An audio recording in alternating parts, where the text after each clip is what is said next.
This is a More Than Just Podcast production.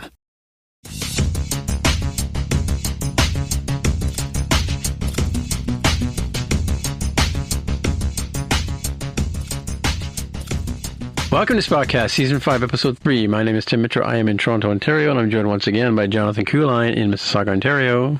Hello there.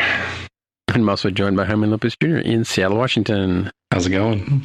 Yeah, so we start off with some fact check. Quantum Leap, which we were trying to figure out in, I guess it was the picks or whatever, or watch list that, trying to figure out when Quantum Leap was on. It apparently is on Monday nights on NBC in our area, our viewing area, Jonathan. In spite of the fact that it's at CTV, I think, right? Or City TV? It's at the City TV, I think, has got the Canadian rights, yeah.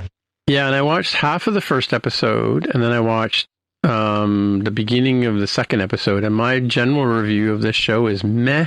I don't think I'll go back and watch it again. Wait, did you miss the second half of the first episode? That was important.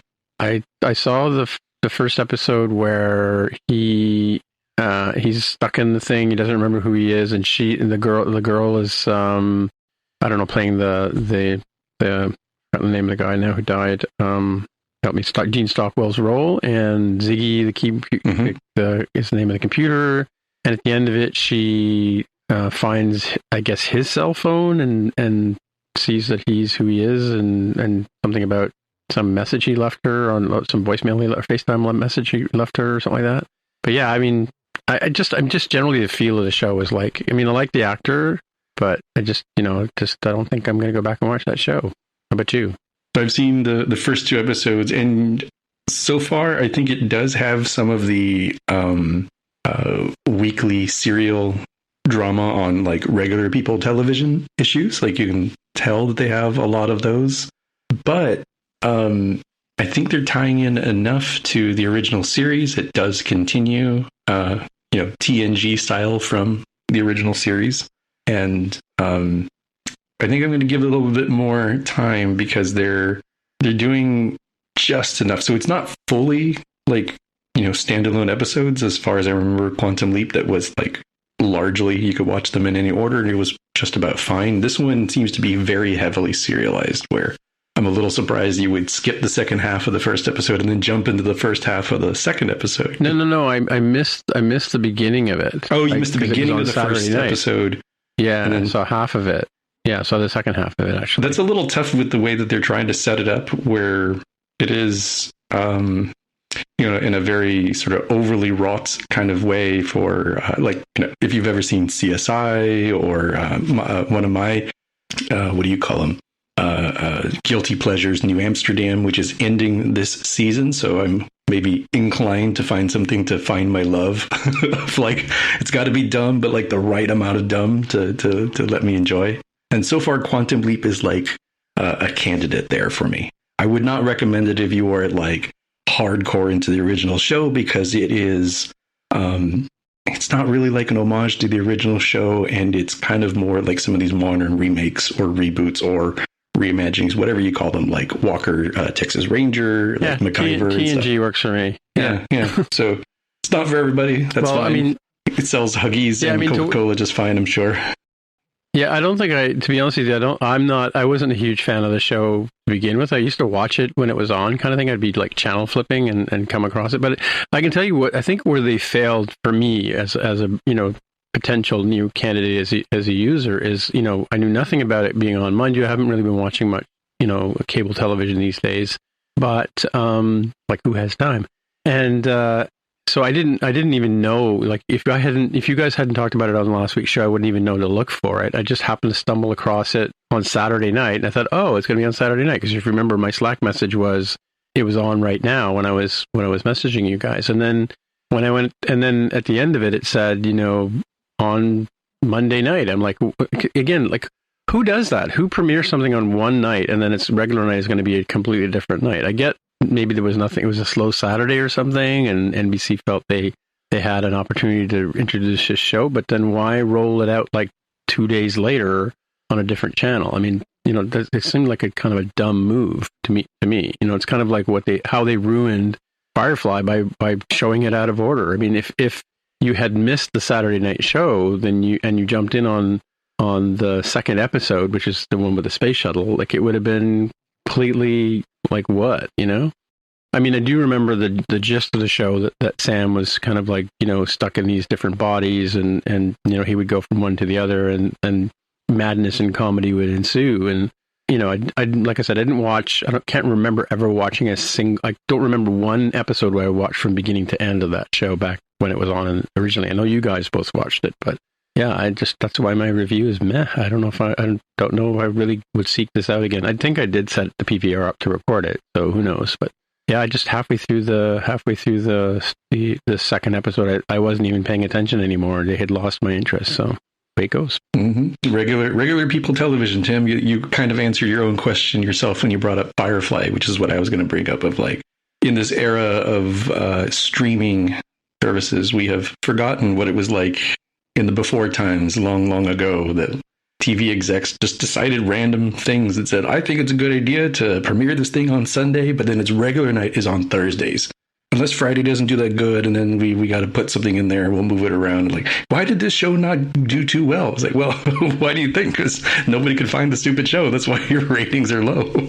Well, so, but see, this is the thing is that I gotta counter that, because what I've been finding lately, I don't know how it is that I missed the beginning or the premiere of Kevin Kneff himself, and I missed the premiere of War of the Worlds, which I'm now watching again.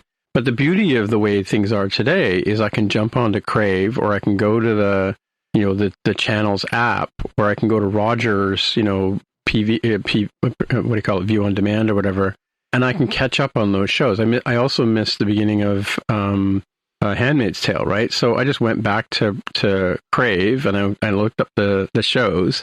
And sure enough, I was able to go. So I stopped watching whatever I've PVR'd. I go back and watch, you know, 1, 2, or 3 episodes that I've missed, and then I start watching it on cable TV. I mean, that's the beauty of the way it is today. That, you know, you, like Jonathan was saying last week, you can always go to the app and check it out, right? And because like I don't like to miss, you know, the way things are written these days. Like you said, they're heavily serialized. I don't like to miss the very beginning of a show, and yet Quantum Leap was nowhere to be found. I mean, like I couldn't find that first episode for Love Nor Money, right? So, yeah, like I think they dropped the ball on this one. Mm-hmm. Anyway, we'll see.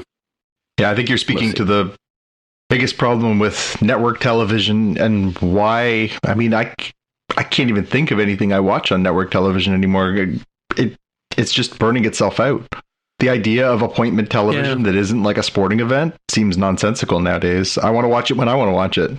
Yeah, and to be honest with you, like if I could cut the cable, I would. But you know, I've got a partner that just likes to put TV on and just still does that sort of watches whatever's on kind of mode, right? So, in spite of the fact that we've trained her how to use YouTube and find all the shows that she wants to watch, but yeah, you know, because again, that's another $120 that's burning a hole in my pocket, right? Because I'm not, you know, I'll watch, you know, I'll catch up on all the Apple TV and the Amazon. In fact, like the Handmaid's Tale is on Amazon Prime as well, right? Like you can watch it on Kramer, you can watch it on Prime. This season 3, right?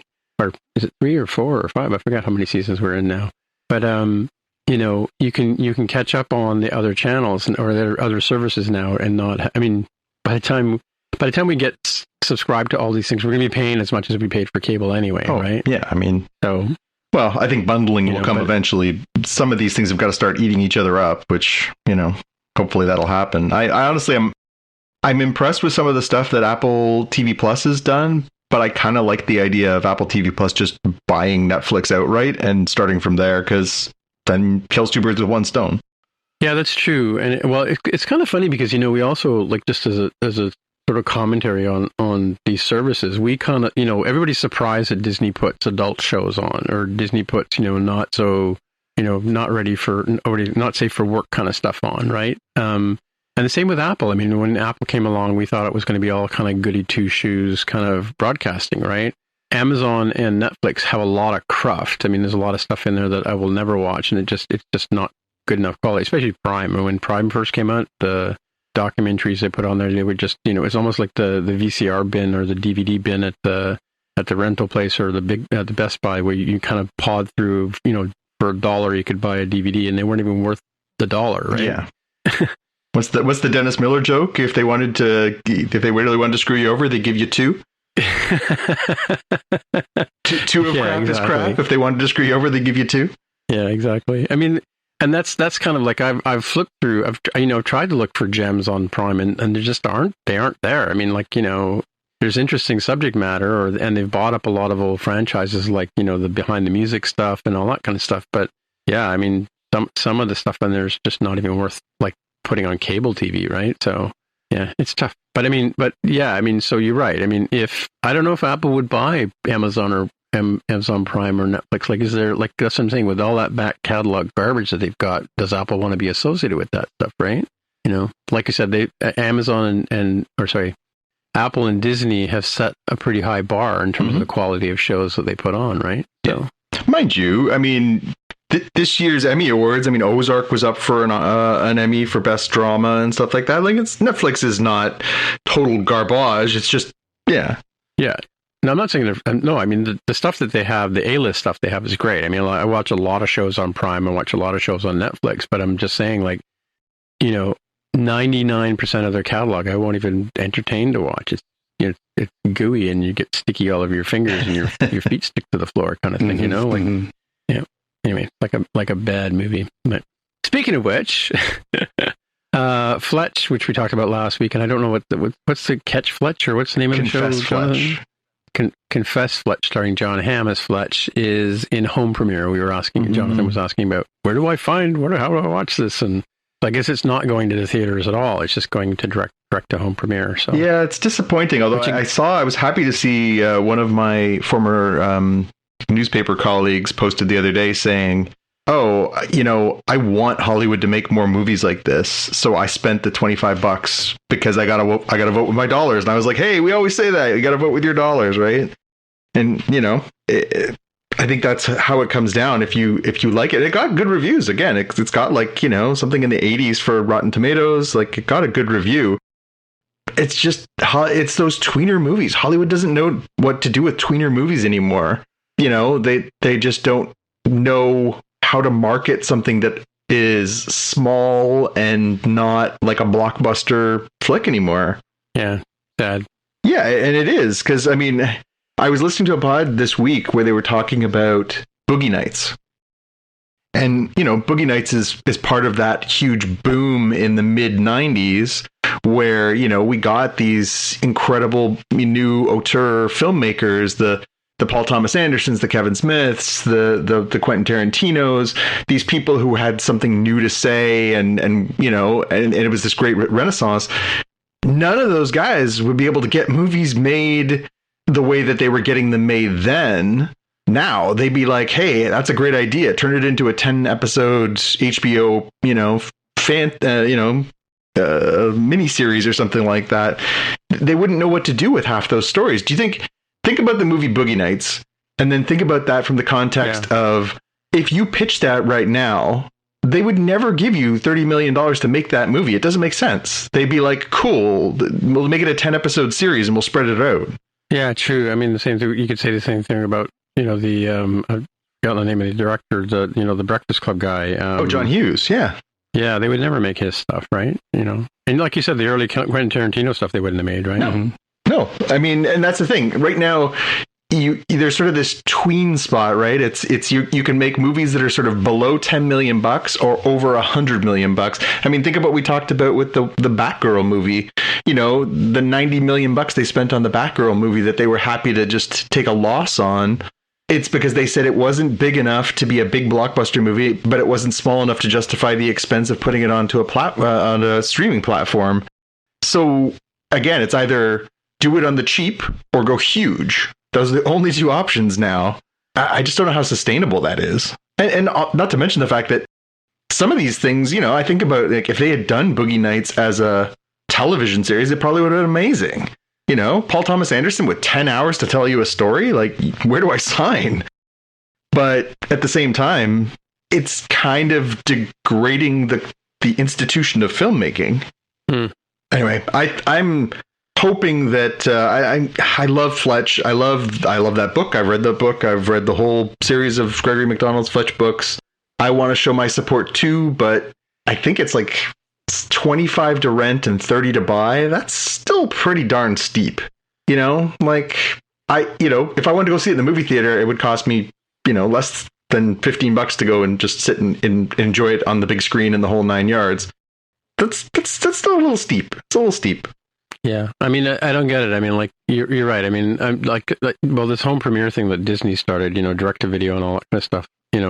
They were always really expensive propositions. It's almost like it's like a month of Disney Plus or a month of Netflix and Disney Plus, right? Like, where's the value, right? Yeah.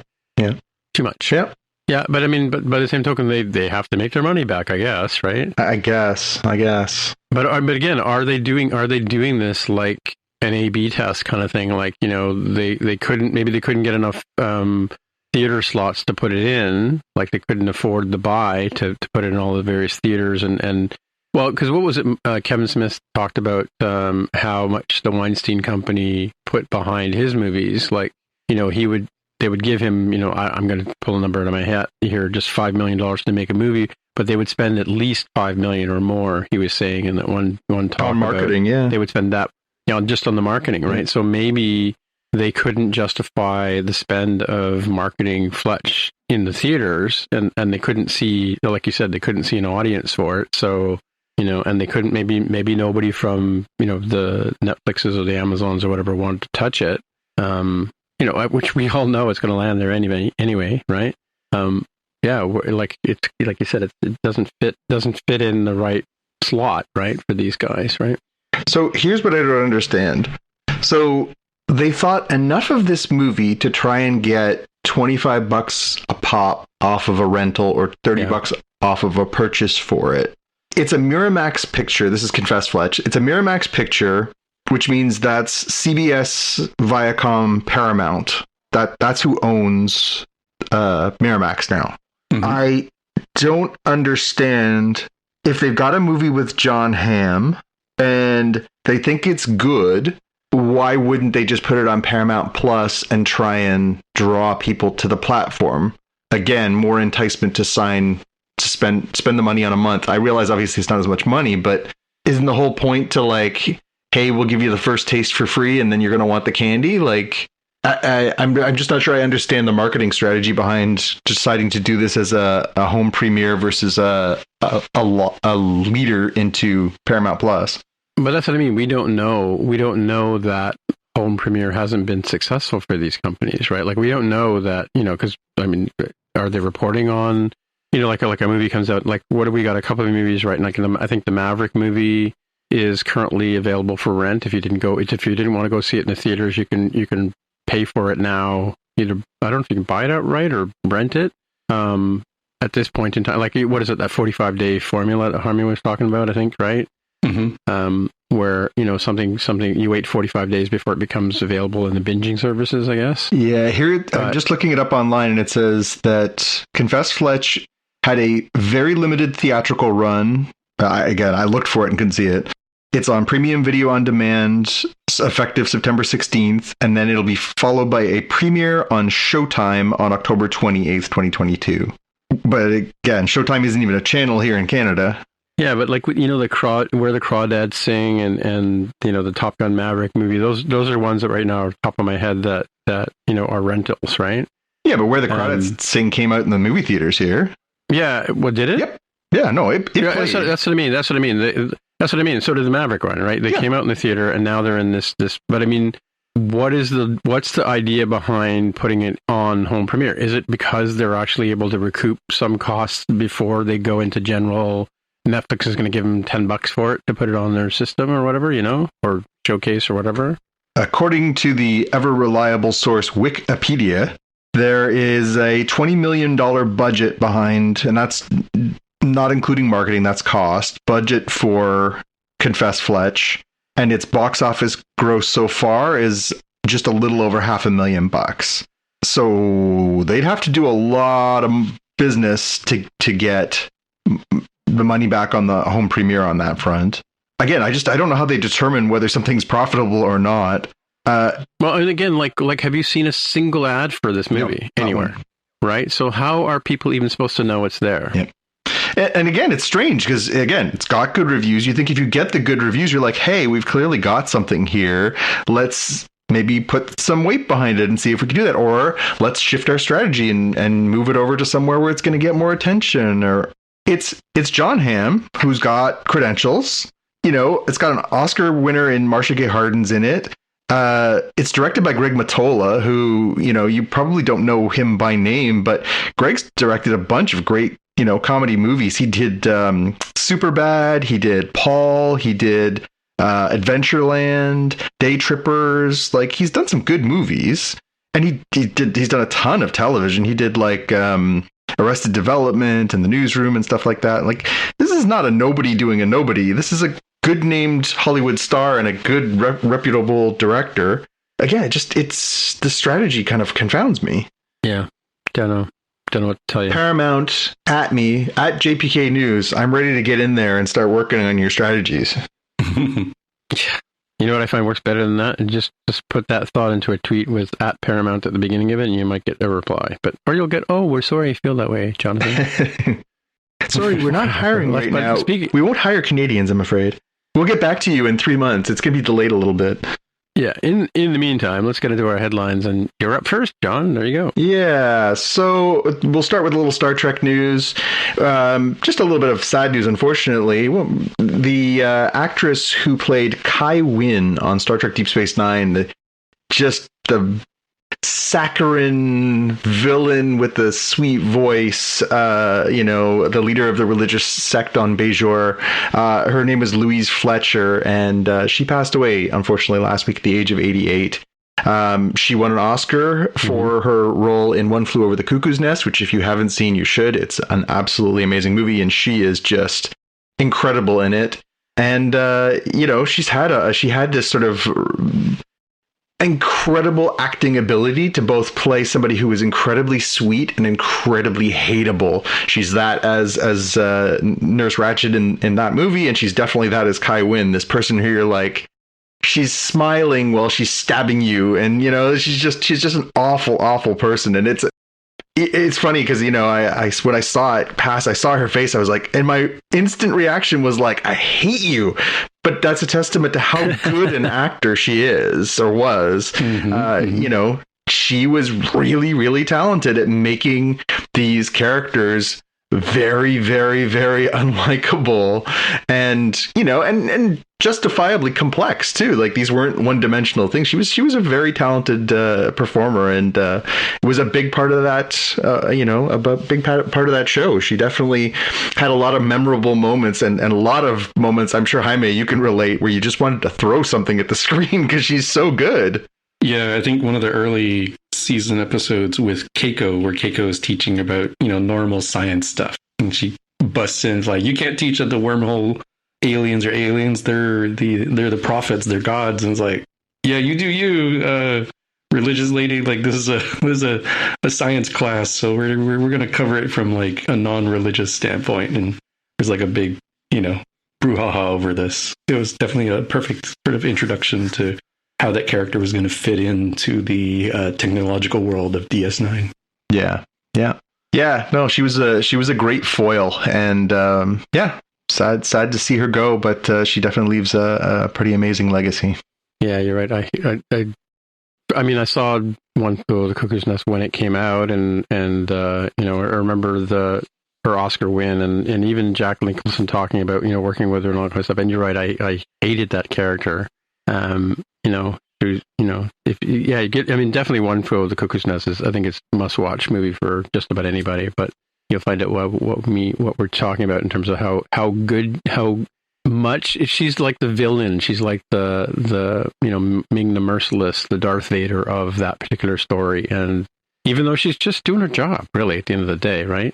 And that was her strength, and that was her strength. Even playing Kai Wynn, she was somebody who was just absolutely clear in her faith in that show. She was clear in her job in One Flew Over the Cuckoo's Nest, and was a zealot, and was very like, I follow these rules. These are my rules, and I am not deviating from that. And because she was so unflinching, it made her just despicable. And again, she was so good at bringing those characters to life.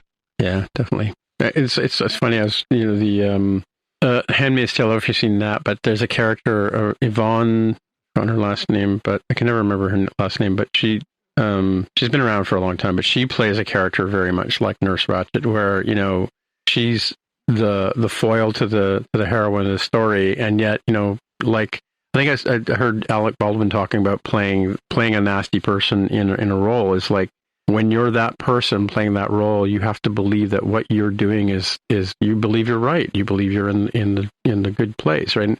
And yeah, Louise Fletcher was so good at playing those roles that she was unflinching in her resolve, and she kind of looked down on the people who didn't see things the way she did, right? Or that's how it sort of came across, right? Like amazing actress from that point of view. Yeah. Probably the sweetest woman ever. Like, who knows, right? Yeah. I mean, that's it. And again, it's one of those things where when you see her, you have this visceral reaction, especially those two roles of just, oh, I hate you so much. But again, it's a testament to her talent. It absolutely is. Yeah, it's like the guy who played Grand Moff Tarkin. Peter Cushing, yeah. Peter Cushing, yeah. Like, if you only knew him as Grand Moff Tarkin in Star Wars, you'd hate the guy, right? Mm-hmm. So, and it's funny because when we talk about Rogue One, because there's a they basically digitized an actor and made him look like make it a CG character. And I just don't get the same reaction that I got from the actual human being, when you see him on the screen, right? Yeah. It wasn't as successful, like you said, kind of feeling, right? Yep. So we've got the announcement from Ryan Reynolds in particular about Deadpool 3 and Hugh Jackman reprising his role as Wolverine. And they followed up like the next day with another tweet that had a video with Ryan Reynolds and Hugh Jackman like explaining the timeline and Logan canon and how this fits into the MCU and etc. Except every word that they say that would be meaningful is covered over with sound effects. I don't know if any... It's covered over with Wham. It's covered over with Wham doing Wake Me Up Before You Go-Go. Yeah, and I think, people immediately looked for lip readers and stuff. I think they were not saying anything that would have actually revealed any secrets. Otherwise, we probably would have found out by now, but that was sort of the logical guess from people, right?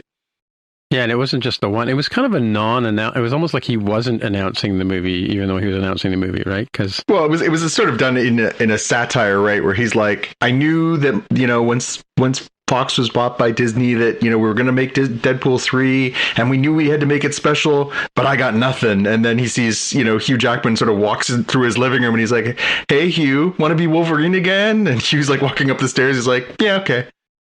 It is pretty funny. Definitely. Yeah, no, it's good. There's a couple of, and of course there was some cross marketing. Marhami and I were talking about that on Slack today. Like you see him pouring out some gin, and of course it's his bottle, the aviation gin. Yeah. Mm-hmm. Mm-hmm. Yeah. So I guess my question for you guys on this one is: does this make you more or less interested in a Deadpool 3? And are you confused, concerned, or otherwise about how this would all fit into now being an MCU movie? Yes to the first, and who cares to the second. It's Deadpool. Yeah, I'm totally hyped up for this, and it is coming out apparently September 6th, 2024, so we'll be talking about this for a while, presumably. There are folks who are like, well, Logan was a really good send-off for Wolverine, and that's true.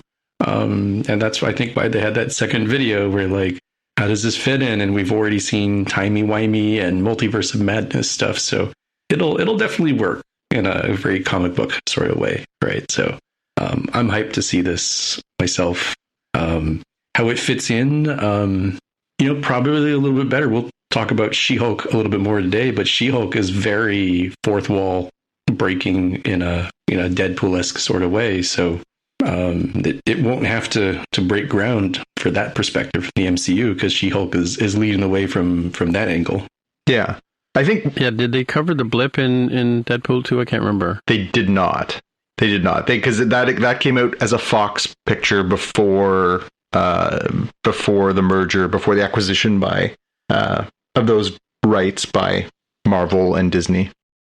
So that's the part I think is going to be the sort of toughest to sort of reconcile. Is you have to know that Kevin Feige was cooking up an X-Men mutants future for the MCU although it sounds like he's sort of got some bigger plans with the, Fantastic Four and X-Men or Fantastic Four and Avengers movies and stuff coming out before then.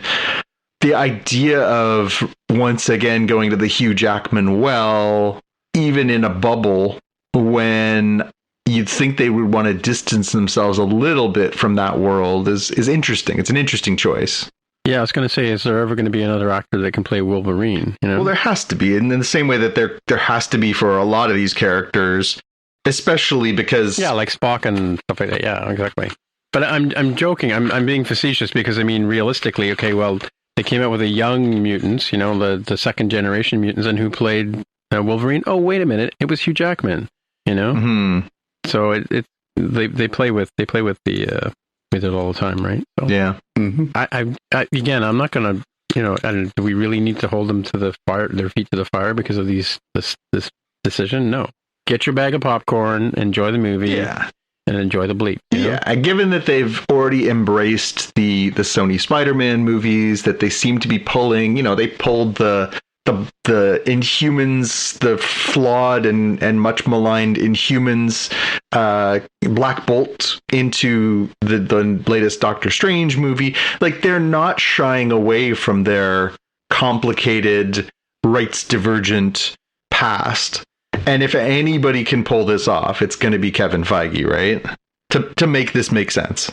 All right, next up. And in sad news. Yeah, well, this one's kind of bittersweet. So we got news this week that James Earl Jones has said that he is retiring as the voice of Darth Vader, but not really. So he has decided that he is no longer going to record new sessions to be Darth Vader's voice for any future Star Wars project.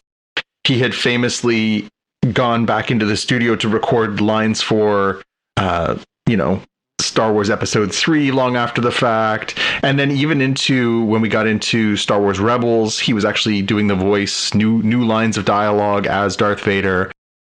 During that stretch, 5-6 years ago, but he's 91 years old. And, eventually all good things come to an end. He's decided he's going to step away, but he has signed off on his voice rights, which is very interesting. So he's essentially said, you can use the likeness of my voice using Respeecher, which is the program that they've used to do some of those adaptations of people's voices over the last few movies, and said, basically, I'll still be Darth Vader.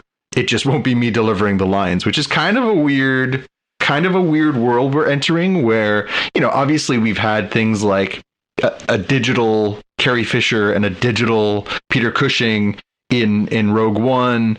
Now the idea that, we're now going to get these deals in the same way that we get, Neil Young selling his music catalog. We're going to get, these artists who are like, I will sign over my likeness rights to, insert agency here who can continue to license my appearance or my voice or my, whatever it is in perpetuity. So, theoretically, we could be looking at a time where, like, long after they've passed, we could literally have, all these performers popping back up. It reminds me of, Tim, and you'll probably remember this. Do you remember the Monty Python bit about Marilyn Monroe appearing in a new movie?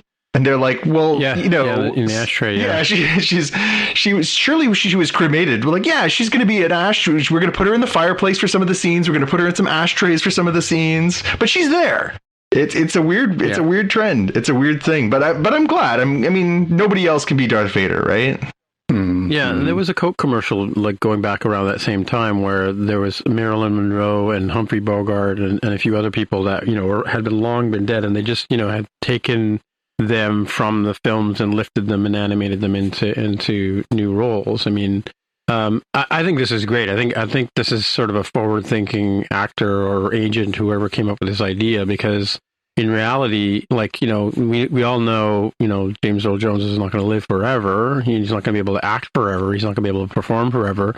But the fact that he's taking, in a sense, ownership of the character of Darth Vader, or at least the voice of, right?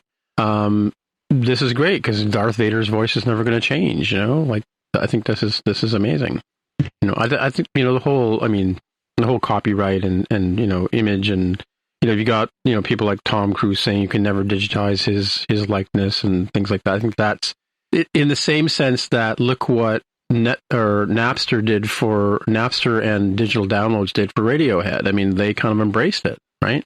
They didn't fight the whole, hey, you're stealing my intellectual property. They're like, here's some content, put it up there, right? And look what it did for them, right? Well, they can't all be Metallica. These digital rights get interesting. So, prior to this, we have talked about Prince, who was famously I never want my stuff on streaming. He didn't believe in it philosophically, and his estate felt kind of differently, and it is very easy to get his catalog. Now, separating out the wishes of your dead family member is a separate topic we're probably not going to get super deep into, but these sorts of things feel like even if the actors don't do it themselves, it's probably inevitable that you'll start seeing a lot of the estates doing it, right? And I do kind of wonder when somebody will be sort of forward thinking of it and maybe a little narcissistic and say, I am going to write my own eulogy, and I will be giving my own eulogy speech at my funeral. That's kind of an interesting thing to do. Yeah, I mean, in recording music, I mean, you look at, like, you're right, because Frank Zappa's wife and Frank Zappa, I don't know about Zappa himself, but his wife would never let the catalog be digitized. After she died, the sons went, let's put it online. So it's now in iTunes. You can now download the whole catalog, and we're getting, they're continuing to produce recordings because the man recorded every time he played, right? And then you've got the Beatle catalog came out. The Beatles have not owned the catalog for, I don't know, many, many, many years, right? Like, it was sold out from underneath them, in fact, right? And now we're getting all kinds of amazing Beatle music, right? And other bands are doing the same thing. And like Jonathan mentioned, I think Bruce Springsteen and Neil Young, yeah. I want to say Billy Joel, but I don't know if he did or not sell his rights. But yeah. Speaking of which, I saw a show. If you guys, I don't know if you've seen it, but there's on Netflix. I think it's called Hired Guns, or it might be on Amazon Prime, and it's about the musicians that play live for these bands that travel around, the world, and some of the machinations of the recording stars, who've kind of just screwed over the musicians who basically recorded with them and made the music with them, but they were never really officially part of the band. They were just a hired gun kind of thing.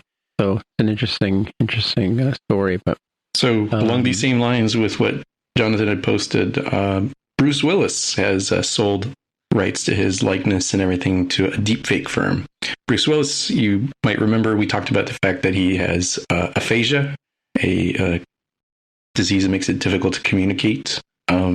And so he has been doing all sorts of weird, like, he gets paid for like 3 hours to a day sort of filming for these transmorphers and pirates kind of weird knockoff movies that show up on the back catalog of Hollywood Video. And it's to just get a sweet payday, right? And maybe he's like Walter Whiting it of like, I'm going to build up a boatload of cash for my heirs. But now the deep fake technology stuff and the likeness stuff are getting sold. So not just James Earl Jones, the voice, but the voice and visual likeness of Bruce Willis. Cash in while you can, I guess. Mm-hmm. Yeah, might as well.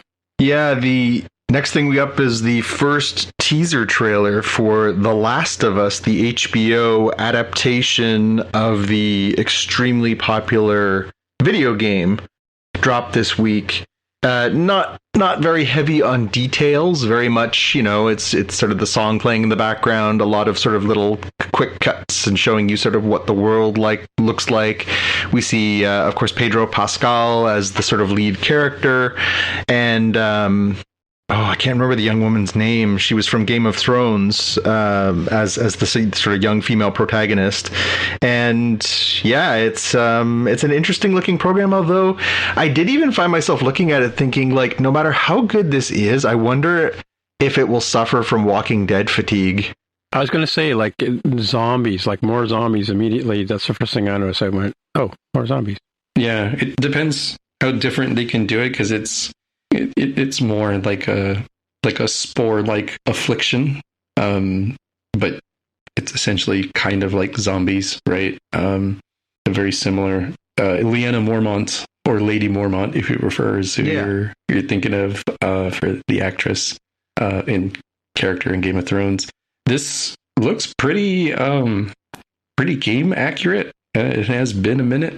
It does get pretty tense in the game, and it's not really spoilers to say that, like many zombie kind of films, humanity is the villain, really, when it comes to it. So we'll see what they end up doing with this series. I'm going to hope that season 1 is effectively the game itself, or at most, 2 seasons to do one of the games, kind of thing.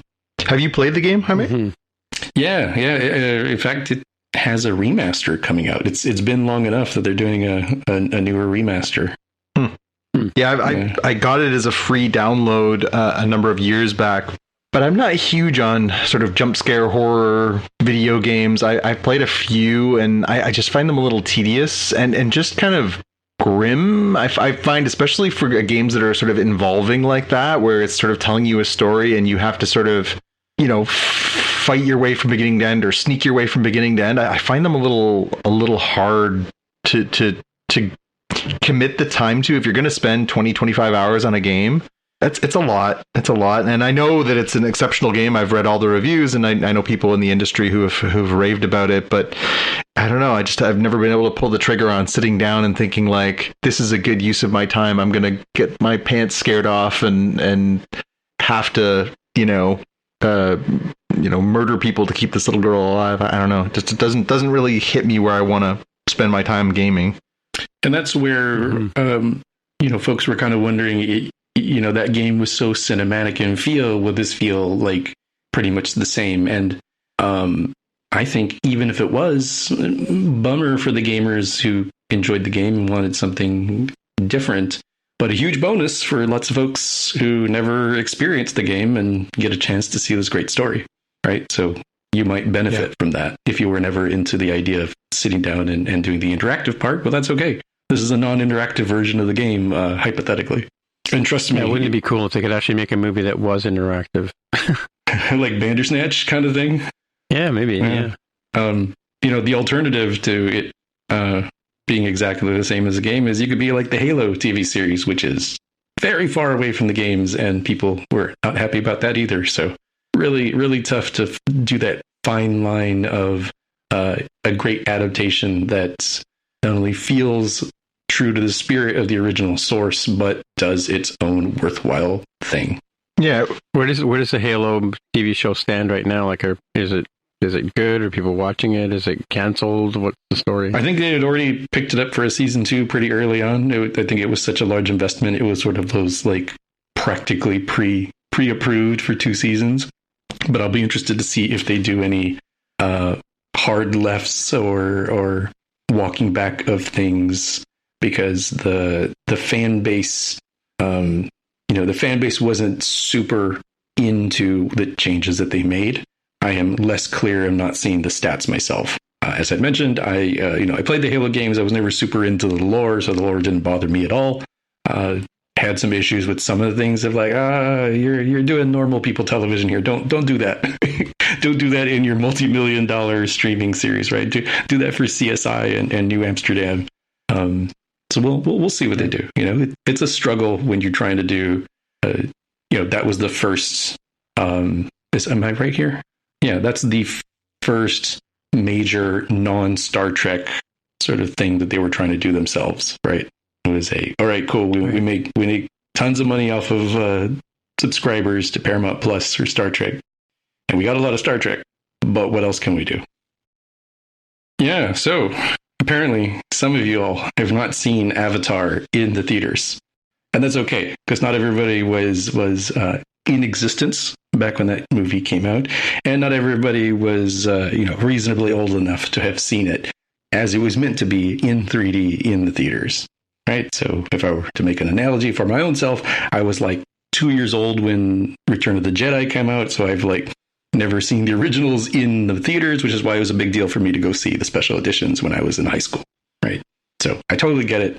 And Avatar made something like $30 million in its re-release coming up here in, how far away are we from Way of Water? Is it like a couple months? It's December 16th, it says in this article. So yep, not bad at all. I mean, 30 million is nothing to sniff at, considering it's been on like TBS for free for like forever until it moved over to Disney Plus before they took it away so they could put this back in theaters. They got $50 of our money, I think, right? Yep. Yeah, and honestly, like, you know, if you wanted to re-hype yourself, like if you saw it in the theaters originally and you wanted to get into that mood again for the new movies, I understand that. Again, the other one is if you were not old enough to see it or remember it, then it seems like a good way to get back out there. Was it just playing the one night, or did it play like the whole weekend? No, it was playing the whole weekend. I think the night we saw it was the night it sort of re-debuted, obviously. But yeah, it was there. I think short term, but long enough, obviously, to make some decent coin. What I guess do you want to talk about our film going experience to see it, Tim? Since we're here, we can. I mean, like when I have this app called Letterboxd where I basically record all the movies that I've seen and I give them a rating. And I noticed that I had given it a 5 out of 5 rating, and I dropped it to 4 after seeing it again. Harsh. Yeah, well, you know, I mean, a movie has to really, you know, for me to want to watch it over and over again, it would have to be, you know, pretty high up there in terms, like Blade Runner. You know, Blade Runner is an example of a movie that I would call a 5, right, for me. But you know, like I think Blade Runner 2049 or 2049, I probably rated it a 4. I'd have to look it up, but you know, a 4 is still something I would watch whenever it's on, kind of thing. And I mean, the effects were really, really good, but I didn't get that same blown away feeling that I got when I first saw it in the theater, right? I mean, some of the scenes, like I mentioned before, when the tree's burning and the ashes are falling, I remember that having more of an impact on me. But even right from the very opening scenes where our hero is, you know, coming out of suspended animation, they've got that whole sort of, you know, view down. And I was joking with your sons about, you know, back in the 70s and 80s, whenever they did like a 3D movie, you could invariably hope to see, you know, a mail slot or a mail chute where they would, you know, point the camera down the end of the chute and they would fire letters at you, kind of thing, you know, or the jokey thing that this SCTV used to do with their fingers and moving their hands back and forth.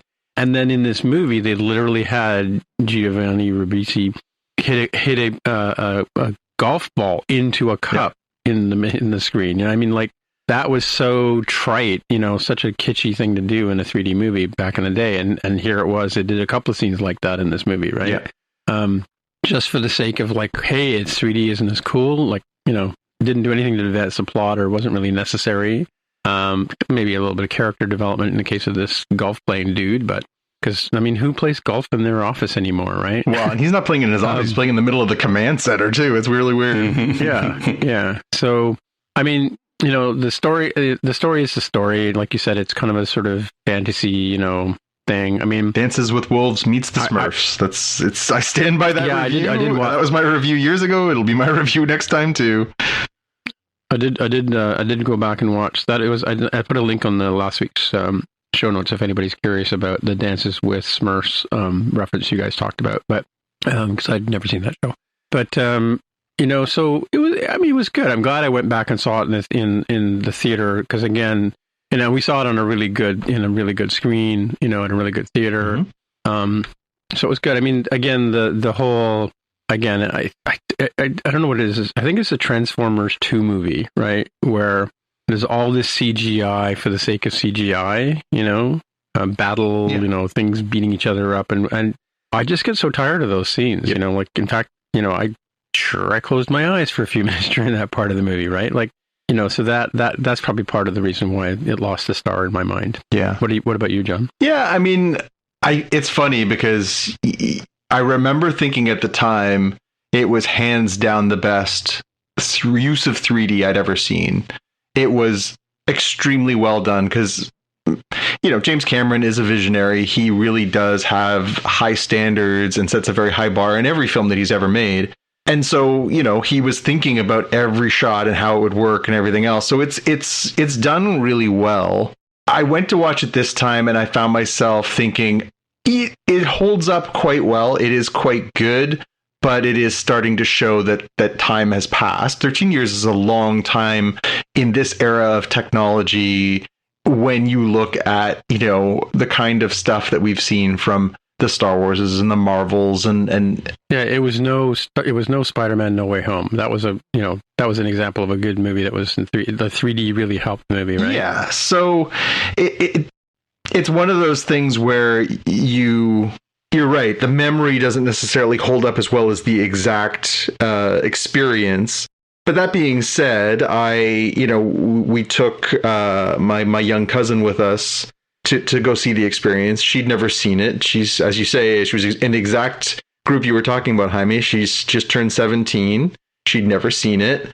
And, she was sitting between two critics and cynics. And I sort of said to her afterwards, what did you think? And she just got a big smile on her face and was like, that was amazing. And I was like, it's the same mentality that we don't have, that we joke about all the time, but there are kids who are like, I freaking love Jar Jar Binks. You know what I mean? Like, there's a populist aspect to Avatar that I think is wildly underrated. It does appeal on a mass way that maybe sci-fi hardcores like us don't necessarily feel, but it's got really broad appeal. Oh no, those poor blue Smurfs, the blue cats. Oh no, the poor blue cats. Oh, their tree fell down. Oh no. Oh, but they come to the end and they save the day, and Yeah, by the same token, though, I mean, like, I don't think I'd ever seen Zoe Saldana, right? Yep. I don't think I had ever seen her in a movie up to that point, right? So that was my sort of first time seeing her. And the guy who plays the main character, what's his name again? I mean, that was before the Terminator 12 movie or whatever he was in, but I'd never seen him as an actor before. But I don't know if you saw this or you even noticed this, but did you notice that Sigourney Weaver's nose as a Smurf was awfully human looking? Yeah, I mean, it's funny because his character looked like him, and I found that hers was like a little, I don't know, maybe it was the attire too and the haircut and everything, but I don't know. Like I say, some of it holds up well, some of it holds up less well. They did show us, so for sort of your extra bonus, is it worth the extra money to go see it again? They did show a good 5-minute clip in IMAX 3D from the new movie. So the new movie Waterworld, right? It's called Waterworld. Yes, Waterworld. It's a pretty innocuous scene, and so I'm not going to worry about spoiling it. It just shows a young member of the Na'vi in the water. He is with a water creature. He's going above the water. He's going below the water, and he's interacting with this creature. And it's a notable quality improvement over what we just saw previously. It looks pretty fantastic. Yeah. And I found myself thinking, because I honestly, like, I know we talked about it in a previous podcast. I talked about it with other people. Avatar is not at the front of my mind. It's 13 years ago. It's 13 years ago. It's not a movie where I'm like, I can't wait for the next one. But do you remember, though, that we saw the trailer in 3D on that same IMAX theater, and then a couple of weeks later, I saw the same trailer in 2D. And the 2D trailer didn't work for me as well as the 3D one did. Mm-hmm. Right? So it definitely is a movie that benefits from being seen in 3D for sure. Because, like you said, the attention to detail and I think that's true of anything that the Cameron does, right? I mean, it's all I'm sure he's a pain in the ass to work for, because he probably take it back. It's not right. Incredibly demanding, I'm sure. But again, he's had 13 years. He hasn't done anything else. I mean, he's sort of getting in a submersible and going to the bottom of the ocean. He hasn't done anything else. Like, this is one of the foremost visionary filmmakers of the last 35 years. Terminator, Aliens, Titanic, Avatar. This is, it doesn't get bigger than James Cameron. This guy's done nothing for the last decade but work on more Avatar. And I find myself thinking, it can't be bad, can it? Well, who knows? I don't know. So the end comes with, you know, a thud for some people in this industry, but boy, I hope it's not that, because there's a lot of money tied up in this thing. Yeah.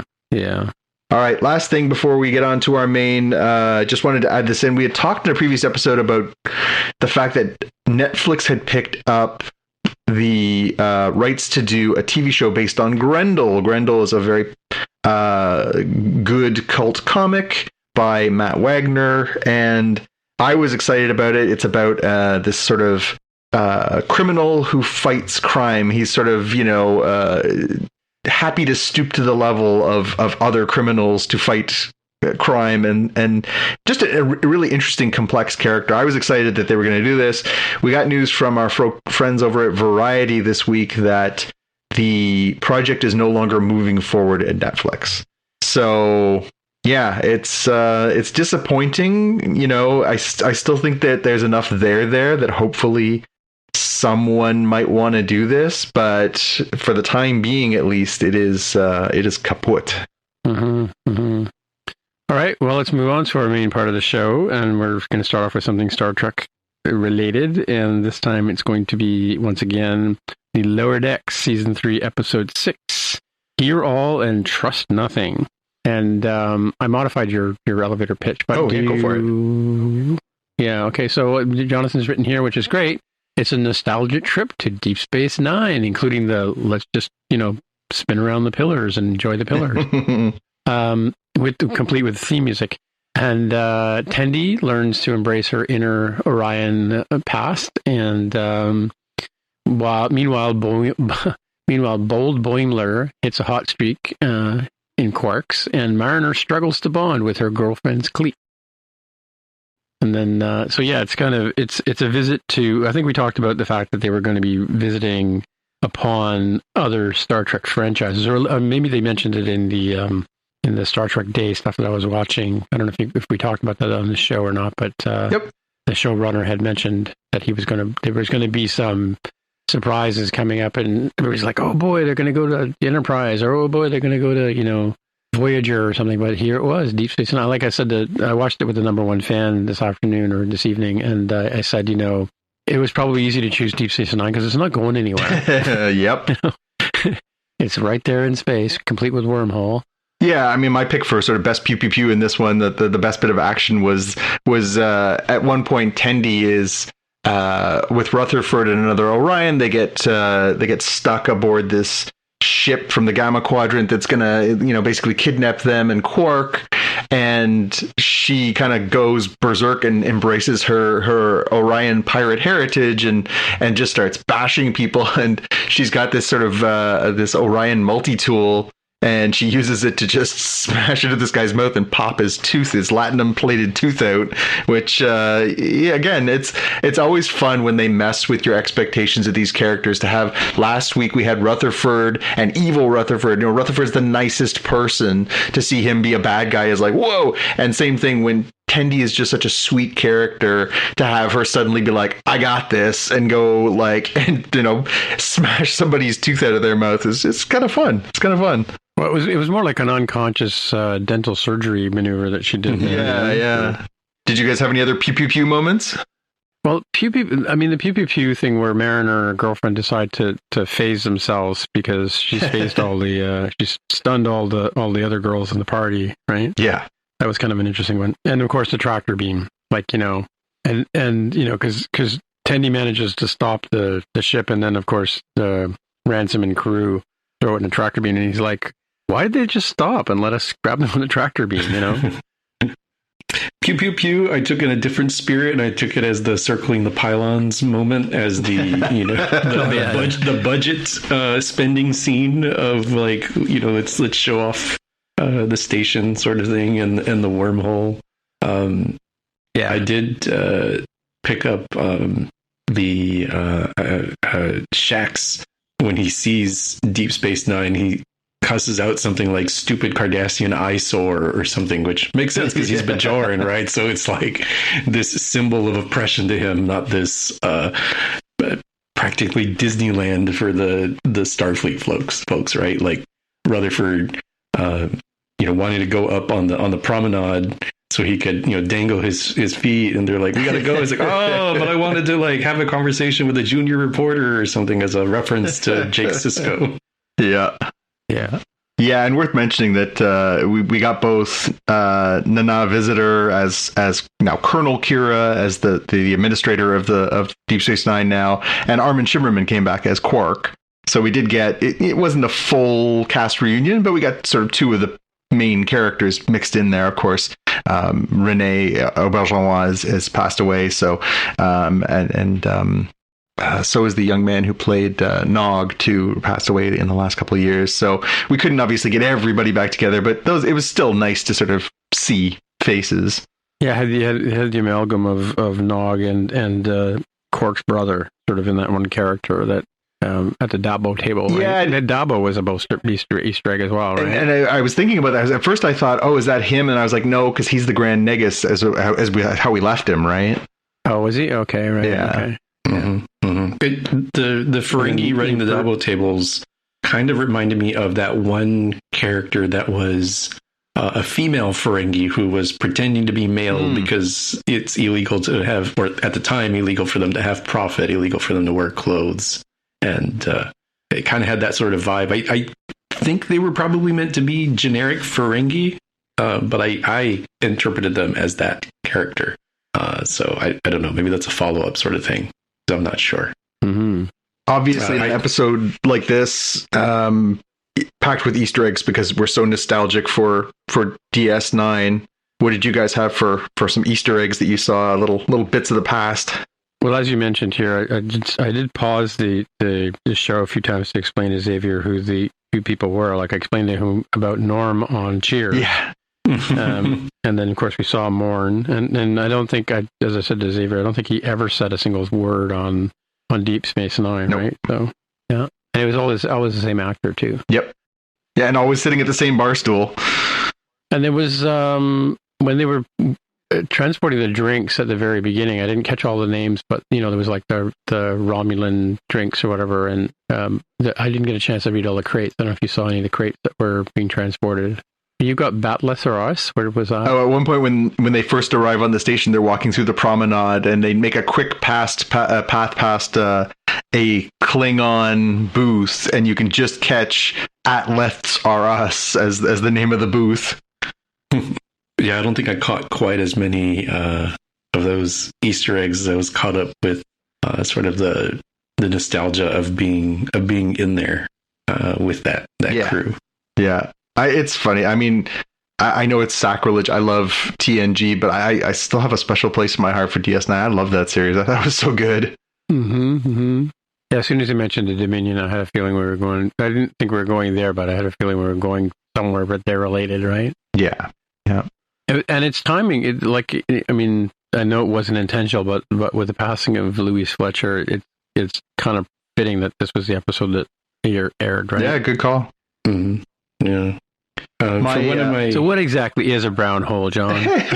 Well, so at the beginning of the episode, it's supposed to be a typical Cerritos mission. It's supposed to be them as the support for somebody else, and then that ship gets called away on a different mission, and the Admiral Buen Amigo says to Freeman, sorry, you're going to have to take the lead on this. I have to just take the Vancouver away to this other mission. They're going to go deal with a brown hole. And she goes, that's not even a thing.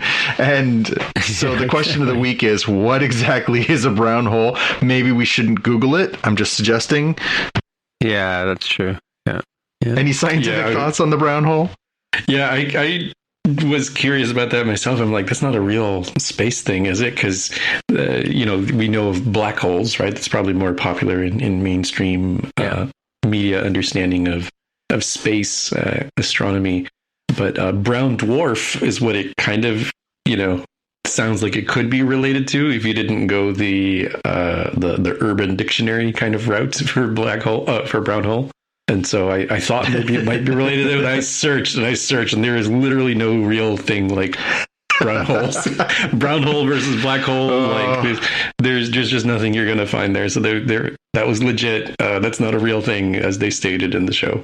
And after 20 minutes of searching brown hole, the stuff that shows up on your Amazon want list is going to be spectacular, Jaime.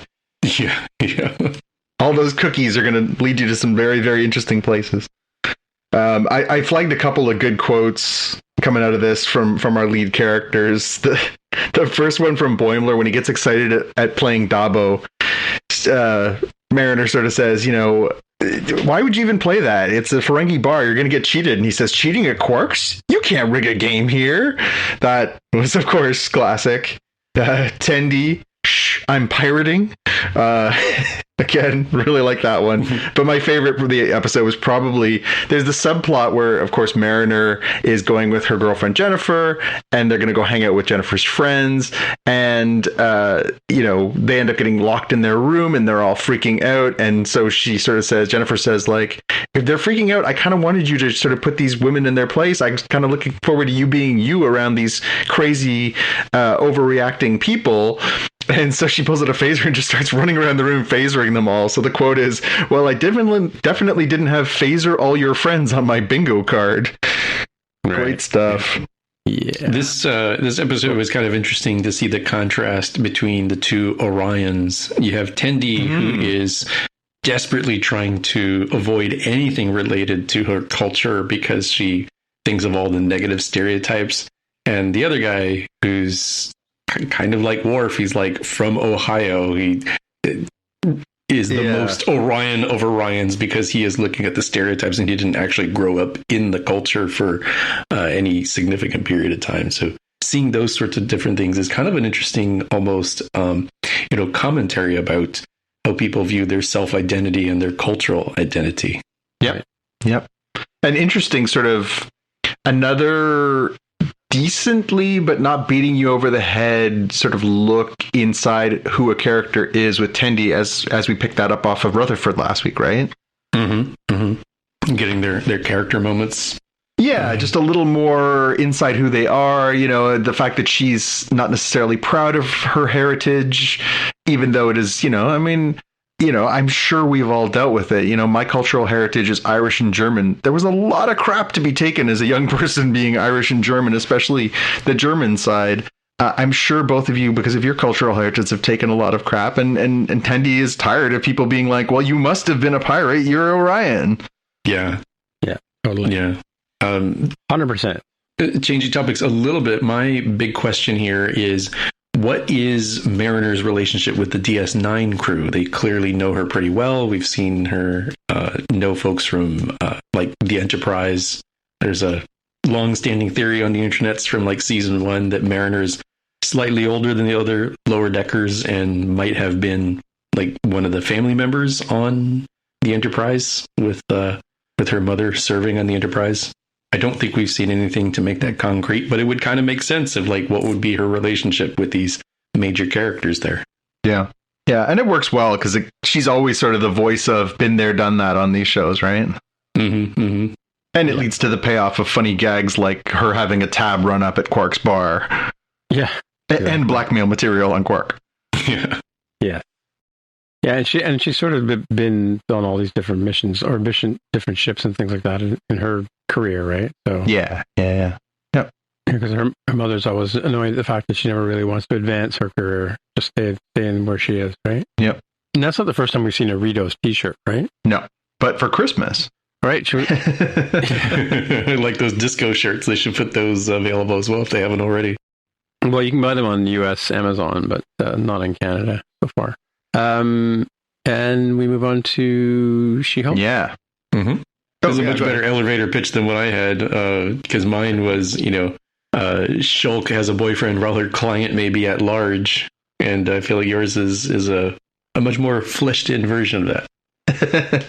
Yeah, I had, after finally meeting a quote-unquote nice guy, Jen travels to Emil Blonsky's healing retreat, where she has a breakthrough among his wacky cast of misfit supervillains. Sums it up. It's sort of a bottle episode, more or less. There's like obviously a little bit at the beginning at Jen's apartment, but it's really focused on her getting stuck at Blonsky's place amongst these Z-list supervillains and having to sort of first put up with them, but then also develop, these guys are actually working on themselves. Maybe I've got some stuff to work on too. So wasn't a very big pew pew pew episode. there was obviously the fight that ends up getting Jen stranded at Blonsky's is when the two B-list characters, Man Bull and El Aguila, end up having a knockdown fight that ends up crushing the front of her Prius. Yeah. But pretty light on the pew pew pew this week. The only Easter egg that I pulled out of this one that wasn't obvious, I mean, Man Bull, Elegia, Porcupine, Saracen, and the Wrecker, those are all established Marvel characters. Pretty B-list. Like, none of those are new. They're all adapted. Saracen, the vampire character, was from Blade, the comic book. Manbull's popped up all over the place fighting the Hulk and characters like that. Aligila is actually a mutant in the comic book. We saw that him using his sort of bioelectric powers through his sword. Porcupine, again, a B-list, guy in a suit covered in spikes, and the Wrecker, of course, we saw as part of the Wrecking Crew a couple episodes back, trying to steal Jen's blood, and we'll circle back to that. But yeah, the only other Easter egg that I caught was when the tow truck comes to pick her up, it says Slots Towing, SLOTT, and the truck driver's wearing a shirt that says Dan. Dan Slott is the name of a very prominent comic book writer who has a pretty good run on She-Hulk. So again, nice little way to, I like it when they honor the guys who, the people who have done these stories, for years and years and years, obviously before they became Marvel and Disney Plus shows. So this week we ended up with, the big question was, so Jen ends up meeting this nice guy. His name's Josh. They met at the wedding in the last episode. This week we see them dating. Eventually they sleep together, and then he ghosts her. And the whole episode is about her trying to sort of come to grips with the fact that she's struggling with her dual identities, and also the way that people treat her as Jen versus the way that people treat her as She-Hulk. And spoilers, but at the end of the episode, we do find out that Josh was sleeping with her to get to her because he wanted to steal her blood, which we had seen as this sort of running subplot of somebody's trying to steal Hulk's blood. So the question becomes, who is Josh working for? Is it, as we talked about last week, we said that there was this shady organization that, was trying to get in there and steal her blood. Is it them? Is there something else? So that's sort of the underlying mystery for this series, right? What are they trying to do? And obviously Bruce says that in the early episode, like, people would, we have to protect this and we can't let your blood out there because who knows what people would do with it, right? Yeah. I wasn't sure how they were gonna get the blood. I wasn't sure if it was gonna be from the lovemaking scene. I kind of suspected that it might be a porcupine thing, because that would be a way to get that just kind of accidentally. Is like, oh, okay, he's ready for hugs now. Oh, that was a dumb idea, wasn't it? Like hugging the guy with quills and now my blood's available. Especially because that one guy came back, who was one of one of the four guys that was attacking her, and did have that Deadpool-esque moment of like, this guy, yeah, but you don't even remember who this guy is. Okay, previously on this guy. They give us who that dude was when he attacked her with those weapons. Yeah. So, Yep. Yeah, funny. Another funny episode. The show continues to be consistent in its humor. And, it's funny. I think people were happy when they heard the casting of Tatiana Maslany because they think of her, obviously, Orphan Black. She did such an amazing job in that. And there are certainly moments of humor in that show, but it's a very different type of character here. She's really funny. She's quite charming and likable. Yeah, and people have been wondering about, like, where's the big bad? I think this is one where, like, the big bad is kind of in the shadows for a long period of time, just like WandaVision. Most of these episodes are not really about the big bad, and there's 2 episodes left, I think. Is it 8 or 9 episodes, I think, for this one? So, yeah, something like that. Yeah, there's probably enough time to settle the big bad thing, but I could also see some of these shows being kind of the glue for the overall MCU, right? Yeah, like Miss Marvel is a largely glue show. It's not as if it's totally standalone. It sets up a lot of things for future stuff, like Marvels in future things. And so I think we might see some of these, where this one's a little bit more low key. And you got Loki, and that's a great fun. I hadn't even thought about it. Well done, Jaime. That was not intentional. I blind squirrel finds the acorn every once in a while. That was that kind of situation. Yeah, so I'm enjoying it. It's pretty cool so far. It is very different. I can understand why folks would be like, I want the pew pew pew. I want the punches. Not really what this show is about. It's She-Hulk attorney at law, not She-Hulk, right? Which probably is a good hint there. Yep. And we've got, we know some things that are coming. We've known from the trailers and otherwise, we're still waiting for the shoe to drop on. Is Daredevil going to show up at some point, or Matt Murdock, or, so there's interesting stuff still sort of lingering out there. But I think, obviously you want it to leave on a good note, and it doesn't seem like there's a ton of time left for them to wrap this up. But I also think, I hope, as much as I've enjoyed this character, I hope that she's part of the big plans, and I hope that we're going to see more of her. And if we don't get closure on every one of these little things they've opened up, I think that's fine. Unlike some of the other series where they've kind of set it up to fail, where if you didn't get everything, you'd be like, why did I watch this? Yeah. You guys want to move on to Andor? Yeah, let's get on to Andor. Once again, you have the better elevator pitch, because mine was Andor gets an elevator pitch, and there are office politics across the galaxy, no matter who you are. That's pretty good. I like that. I had, after narrowly escaping Fennec, Cassian agrees to join a rebel team planning a daring heist at an Imperial base. Meanwhile, Luthen's true identity and his role in the rebellion is revealed. So that was kind of interesting.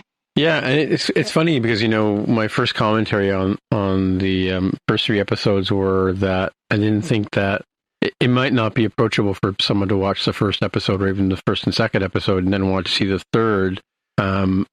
The third episode was kind of where I think the rubber met the road, as it were.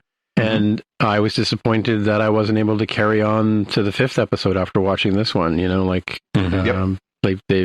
the hook is firmly planted in my cheek, and they've got me they're dragging me along, Yep. So yeah, because they set it up to the point where you're like, okay, let's go do this, and in fact, he even says, "Let's go do this" at the end of the episode, and then fade to black, right? Ends in a weird spot. Yeah. Spoilers: Andor gets homework. That's where it ends. I'm like, what? I'm like, what? There's no 5 more minutes of this episode. I thought they'd at least be heading towards the plan and stop there. What a fun spot to end the episode. Yeah. Do your homework and go to bed. Yeah, pretty much. Yeah. Yeah. Oh, that's true. I'm having high school flashbacks. This sucks. Yeah, exactly.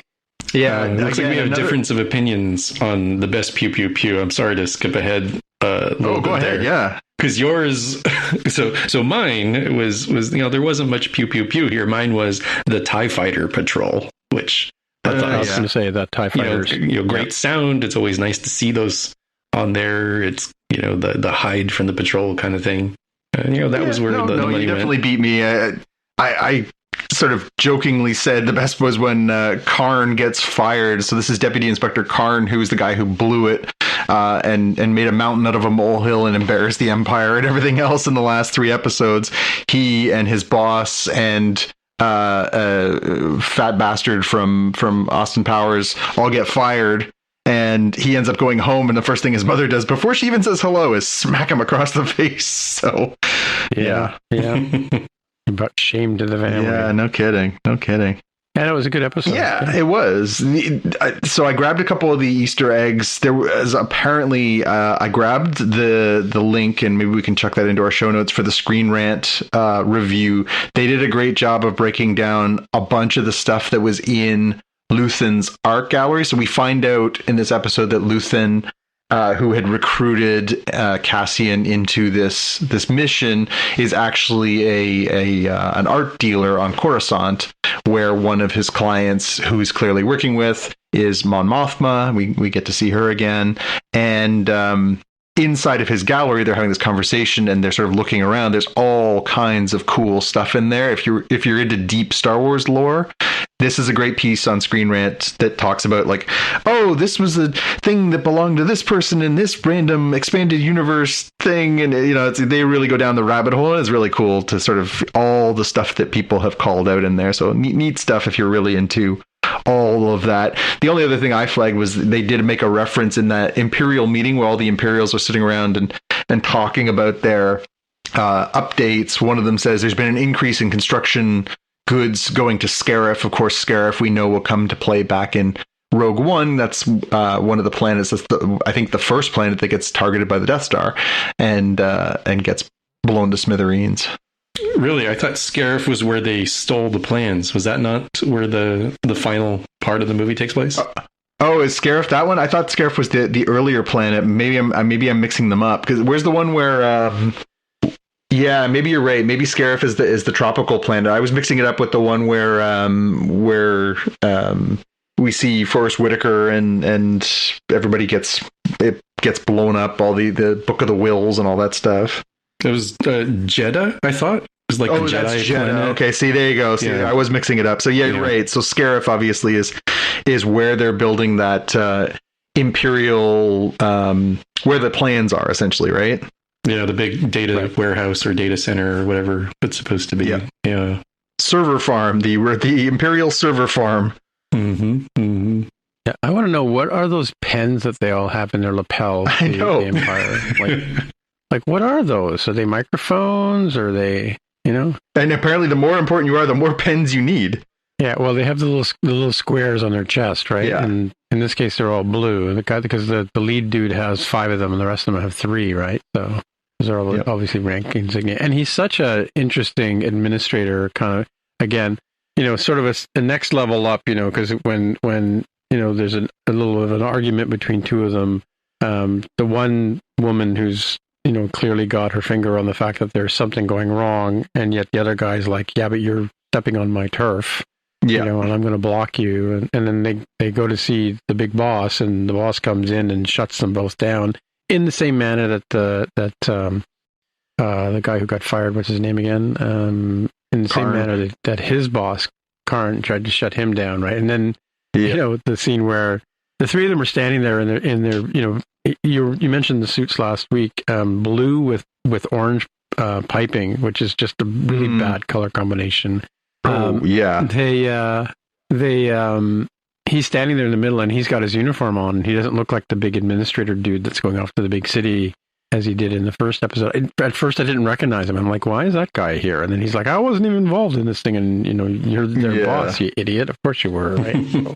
Well, that's it. The guy basically says it required a combination of, ignorance, ineptitude, and, all these factors to lead to the kind of disaster you guys just brought together. Yeah. An interesting note. One of the actors, the sort of Caucasian-looking guy that, when they're coming down the hill, Andor and the lady that's leading him, the lead of the team, and the one who says, who the heck is that, kind of thing. He's plays the cousin in The Bear, right? So it's interesting to see all these actors kind of getting these good roles right off. They must have just discovered this guy, because he's been in 2 great shows right away. Yeah. Yeah, I recognized a couple of those actors. In both shows, he's a somewhat antagonistic, not a villain or anything by any means, but just a guy who doesn't always agree with the way things are going kind of guy. Yeah, he's the question authority dude, yeah. Yeah. So for me, I said, office politics across the galaxy. So we see the security guards, the corporate security guards, and their politics dealing with the Empire and its office politics and dealing with those guys. We see that there is office politics for the rebellion itself. Seeing Luthen dealing with the rebel crew that he wants Andor to be with. We see his relationship with Mon Mothma, and we even see Mon Mothma's political relationship with her own husband, right? So office politics everywhere. That was the sort of thing that I noticed was like jumping out at me, like across all of these different parts of the story. Yeah, Mon Mothma's husband seems like a real tool. Yeah, inviting her and her political enemies for like giggles and not really.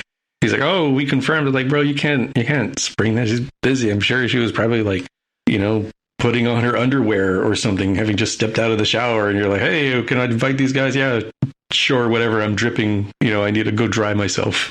And why does everything have to be boring and dull, he says, right?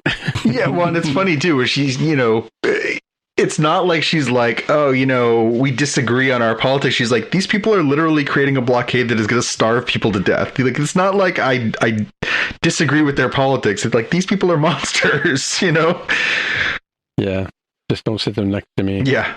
Yeah, looking forward to next week's Pew Pew Pew episode. Yeah, I mean, clearly this was the calm before the storm. And, I think I agree with you, Tim. You sort of said, I wanted the next one immediately.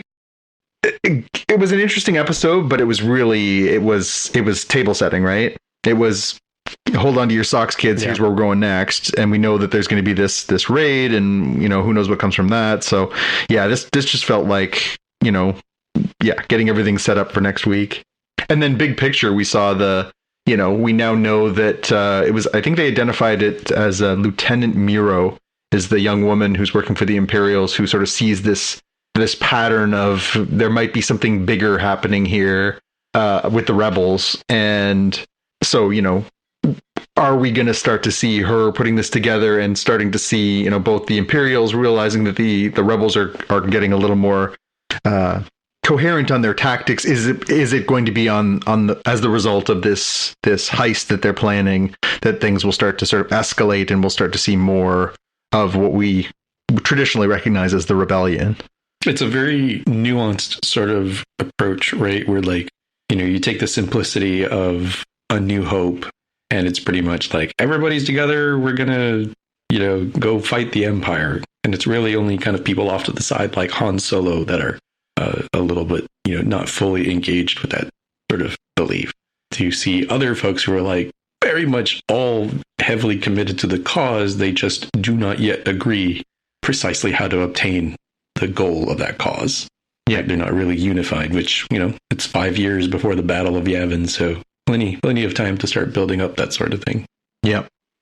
It does make you wonder if we'll start to see any kind of, Rogue One kind of sort of stood on its own, but then also had a few little Easter eggs with tying into Rebels and stuff like that. I wonder if we'll see any more integrations. Mon Mothma obviously is a big character that hasn't really gotten a ton of love nor respect in these series. To think of the fact that she was essentially doing something very similar to what Amidala was doing, when Padme was working as a senator and also trying to sort of, fight the good fight. And then obviously her Bail, right? Bail Organa was doing that inside the Senate. Mon Mothma was, playing both sides and trying to keep herself alive and trying to fund this thing and trying to, turn the tide both politically and also, actually trying to get the rebellion going. So I'm looking forward to more from her too. Yeah, I was surprised we didn't see Bail Organa show up at some point in this show. And we might still. But then, he just had his turn in Obi-Wan Kenobi, so maybe not necessary. Or well, and this is also 5 years before A New Hope, so I guess he'd be older, right? By this time. Yeah, this is, I think, another 5 years after Kenobi, right? So he's there, unless he's back on Alderaan, but he's still a senator. Yeah, the only quote that I flagged from this one was when we see Luthen is introducing or about to introduce Cassian to Val, who's the leader of this little ragtag band that's going to pull off this heist. And they're talking about, him joining this mission and she's not for it.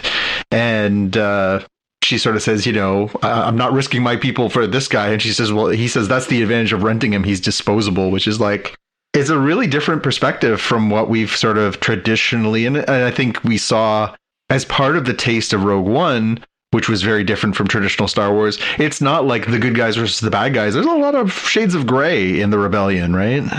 Where he's like, yeah, I'm paying this guy and, I think he's going to help you, but if he dies, I'll skin off my nose. Yeah. Next week, pew, pew, pew. Pew, pew, pew. I'm sure there has to be, unless they're really going to slow burn it and they don't actually get to the garrison by next episode. Oh, man. Is this like Game of Thrones? Is there going to be a lot of walking or what? Yeah, next week, they're gonna get in there. Something is gonna go wrong. I mean, they've already set up this impossible task of leaving. Right during the solar equinox or whatever it is. This famous event that only happens once every 3 years. So yeah, it's an interesting how in fiction they have these sort of mad timing plans where it's going to be this once in a lifetime opportunity to run in there and do this sort of Ocean's 11 kind of heist, right? But I love I love a heist movie, and if it's done right, I'm excited at a Star Wars heist. I like those. I like we have to think of all the details, we have to plan it all out, and of course something goes wrong. I like those kinds of stories that sort of, oh, but they had it all planned out. Oh, now it's going right. I always got a kick out of those kinds of movies and TV shows, and I'm sure they're going to do a good job. Yeah, and then you bring somebody like Cassian Andor, who has had no prep whatsoever, other than doing his homework, right? But no, he's doing his homework. He's fine. Yeah, it's all good. All good. All right, let's move on to the House o' Dragons. Yeah, House of the Dragon, season 1, episode 6, The Princess and the Queen. So this one is worth flagging because it's a big shift, and we talked about it on last week's episode. But my elevator pitch was 10 years after we last saw them, the Cold War between Rhaenyra and Alicent continues, with the conflict growing to include their children. So it is the biggest time jump. We've been jumping forward each episode by small bits, a year, 3 years, 6 months. This is a massive one. We change the actors who are playing the two main roles, and we get introduced to a brand new status quo, which is there are now 3 children between King Viserys and Queen Alicent. We get Aegon, who is the eldest, Aemond the second, and then Helena is their daughter. And then now Rhaenyra, who, was, I don't want to have kids, and was, being forced to marry Leonor, who's, of course, gay. She now has 3 kids. We start this episode with a very sort of harrowing scene of her delivering her third child. But she's got these kids, Jacaerys, Lucerys, and Joffrey now. So it's Jace, Luke, and Joff are the 3 kids. And, the episode basically starts with her delivering it and then being summoned to go see the Queen. And you're sort of thinking, well, this is brutal. What's going on here? She just had a baby and now she's got to take her baby to present it to the Queen. What's happening? And of course, the core of this is that she's now had 3 consecutive children who do not look like the stereotypical Targaryens. They have dark features, dark hair, and bear a striking resemblance to the captain of the City Watch, Harwin Strong, who's the son of the Hand. And so, of course, this just brings us right back to where we left off, which is Alicent is basically taking what she considers to be the moral high ground of, Rhaenyra is flouting her responsibilities as princess. She's clearly, not producing the heirs she's supposed to. She's clearly, sleeping with someone who isn't her husband. How dare she, and everything else. And then, we see the trickle down of that is that, there's this hatred, not just between Alicent and more Alicent to Rhaenyra than vice versa, but then also from their kids seem to get along, but then she's also kind of poisoning the kids against each other, and it just is this really nasty Cold War that's going on between the 2 parts of the same family. And the one kid, obviously has been told you're a bastard because the kid that's in line for the throne, right? So somebody's obviously feeding him or feeding his friends, some lies, because he confronts his mother at one point. Right? Yeah, Jace is...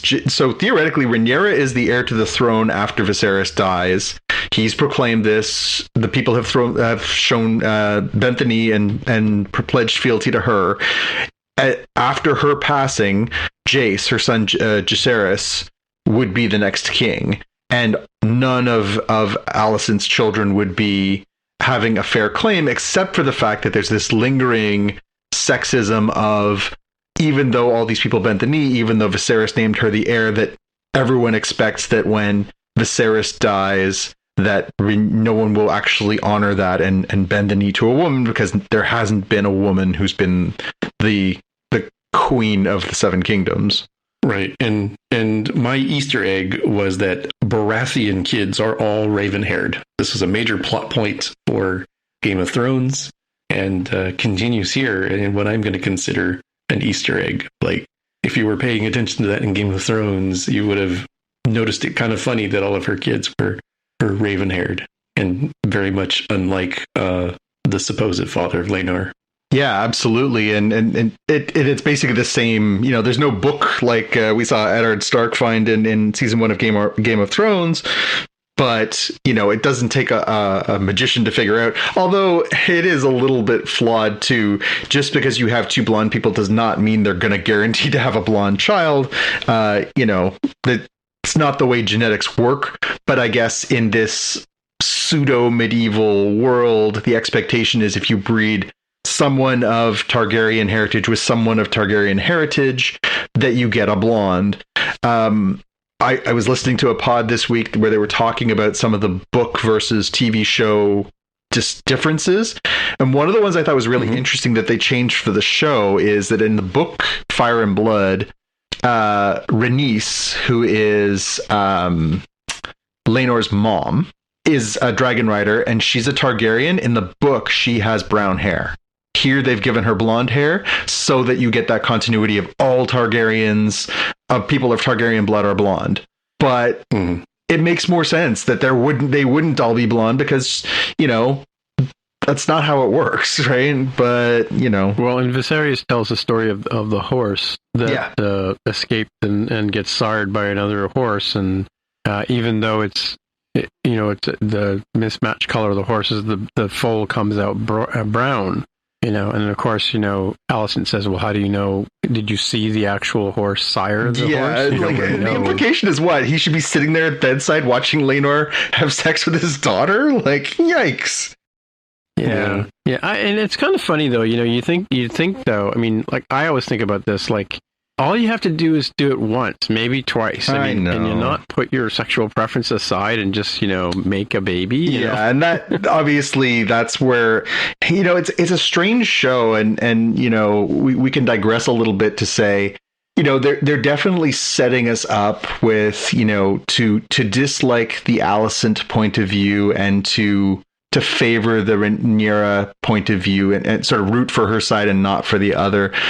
But there's a lot to dislike. The thing that George R. R. Martin does, and the thing that Game of Thrones does so well, is give you complex characters. Like, you're absolutely right, Tim. Like, Rhaenyra should have found a way to both do her duty as the princess and heir to the throne, to have the kind of kids she wants. But she, and again, I didn't think did a very good job of showing it in this episode. In some subtle ways, but they didn't do it very well. She's in love with Harwin Strong. It's not like they were just doing it on the side. Like, they had a multi-year relationship. She was in love with him. He was in love with her.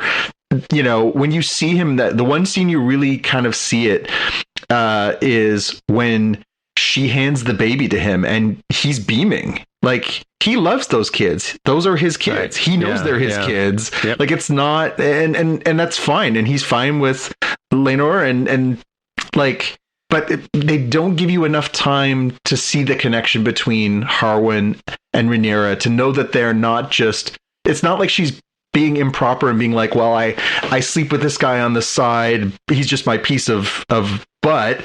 You know, it's the fact that they were genuinely in love with one another. And so you are kind of getting sold a little bit of, you know, Rhaenyra is not doing things the way that she probably could do them, to be a lot more discreet, a lot more, you know, to really shore up her thing, because all she's doing is ticking off Alicent, and Alicent's going to make her life a living hell. Yeah. And the thing the interesting thing at the end was the sort of worm tongue guy that's been advising Alicent all along, right? The guy with the lame leg, right? Larys. And who is he? That's Larys Strong. That's Harwin's little brother, and he's the Hand's son as well, and he's Harwin's brother. So Why is he poisoning the queen against his brother? He's essentially the Littlefinger of this series. He is looking for a path to power for himself, to the point where at the end of this episode, and spoilers again for what it's worth, but he recruits all these criminals down in the dungeons. His job at King's Landing is he's basically the royal torturer. He's the guy who basically decides like what the torture is going to be for people to pay for their crimes. He basically says to these guys, I'll let you live. I'm going to cut out your tongues. You're going to work for me. You're going to go for a long walk over to Harrenhal, where my dad is. That's his seat of power. And you're going to kill my family for me. And that's what happens. All in basically a pretty brazen power grab. So he's now the Lord of Harrenhal, which gives him a huge boost in his ability to support Alicent and the prospective claims of her son Aegon II to be the king once Viserys dies. And looking at Viserys in this episode, talking about 10 rough years, he wasn't looking so hot. We were like, well, maybe he's dead at the end of the last episode. He looks like the Walking Dead now. He's not in good shape. He's missing an arm. His hair's falling out. He does not look good. So he doesn't have a lot of time in front of him, I don't think. Yeah, that was my big question, that, how much of King Viserys is left. You talked about the ladies changing actors. Paddy Considine is no longer King Viserys. It is an actor change for the Crypt Keeper from HBO's Tales from the Crypt now, because he looks so bad. Like he didn't die at the end of the last episode when he had fainted over, and he was not looking that far off. So. For my big question in this one, obviously, when does the Cold War start to heat up? I think next episode. It starts to boil over. I think we're going to actually start to see where this is going. It's starting to get a little more fiery based on the preview that they showed at the end of the episode. But the real question I had was, how does Criston Cole still have a job? So Sir Criston, in the previous episode 10 years ago. Oh, yeah, Criston, right. In the middle of a royal wedding, snaps and beats a guy to death with his bare hands, caves his skull in and kills him, and then is about to kill himself.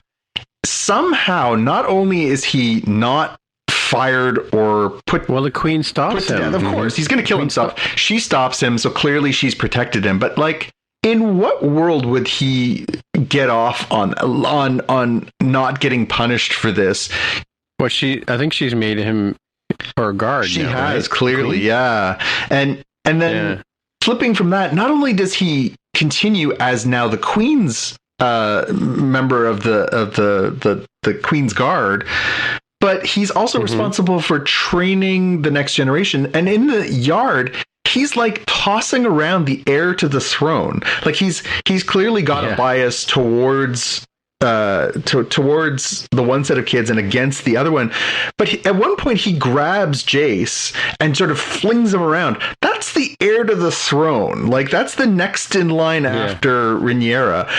In what world would that be okay? I just am baffled by the logic of this. How does he still have his job? How do they not fire him? And in the meantime, how does he end up in a position where he can be that too? It's Well, isn't the head of the guard the boyfriend? Does he goes and kicks his ass? Well, that's it. So at one point he's making the insinuations that he knows the true parentage of Jace and Luke and Joff, and he basically says, you seem to care about them like they're your own sons. And of course, Harwin Strong, his nickname is Breakbones, he's the toughest dude in the Seven Kingdoms. He basically throws him to the ground and just starts beating the crap out of him. But of course, that's the worst case scenario, because now everyone's like, well, maybe that's true if he reacted like that. But for throwing Criston to the ground and punching him in the face a few times, he gets fired as the Lord Commander of the City Watch.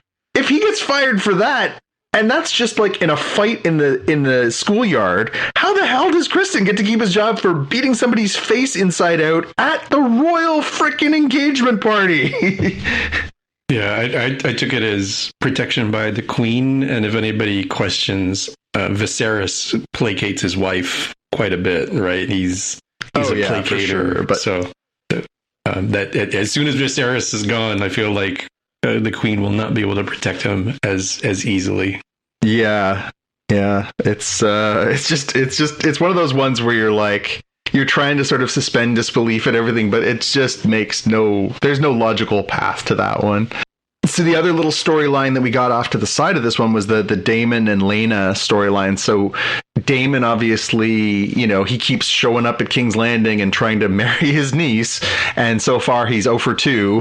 And in this one, we see that he's down in Pentos, which of course we see Pentos in Game of Thrones.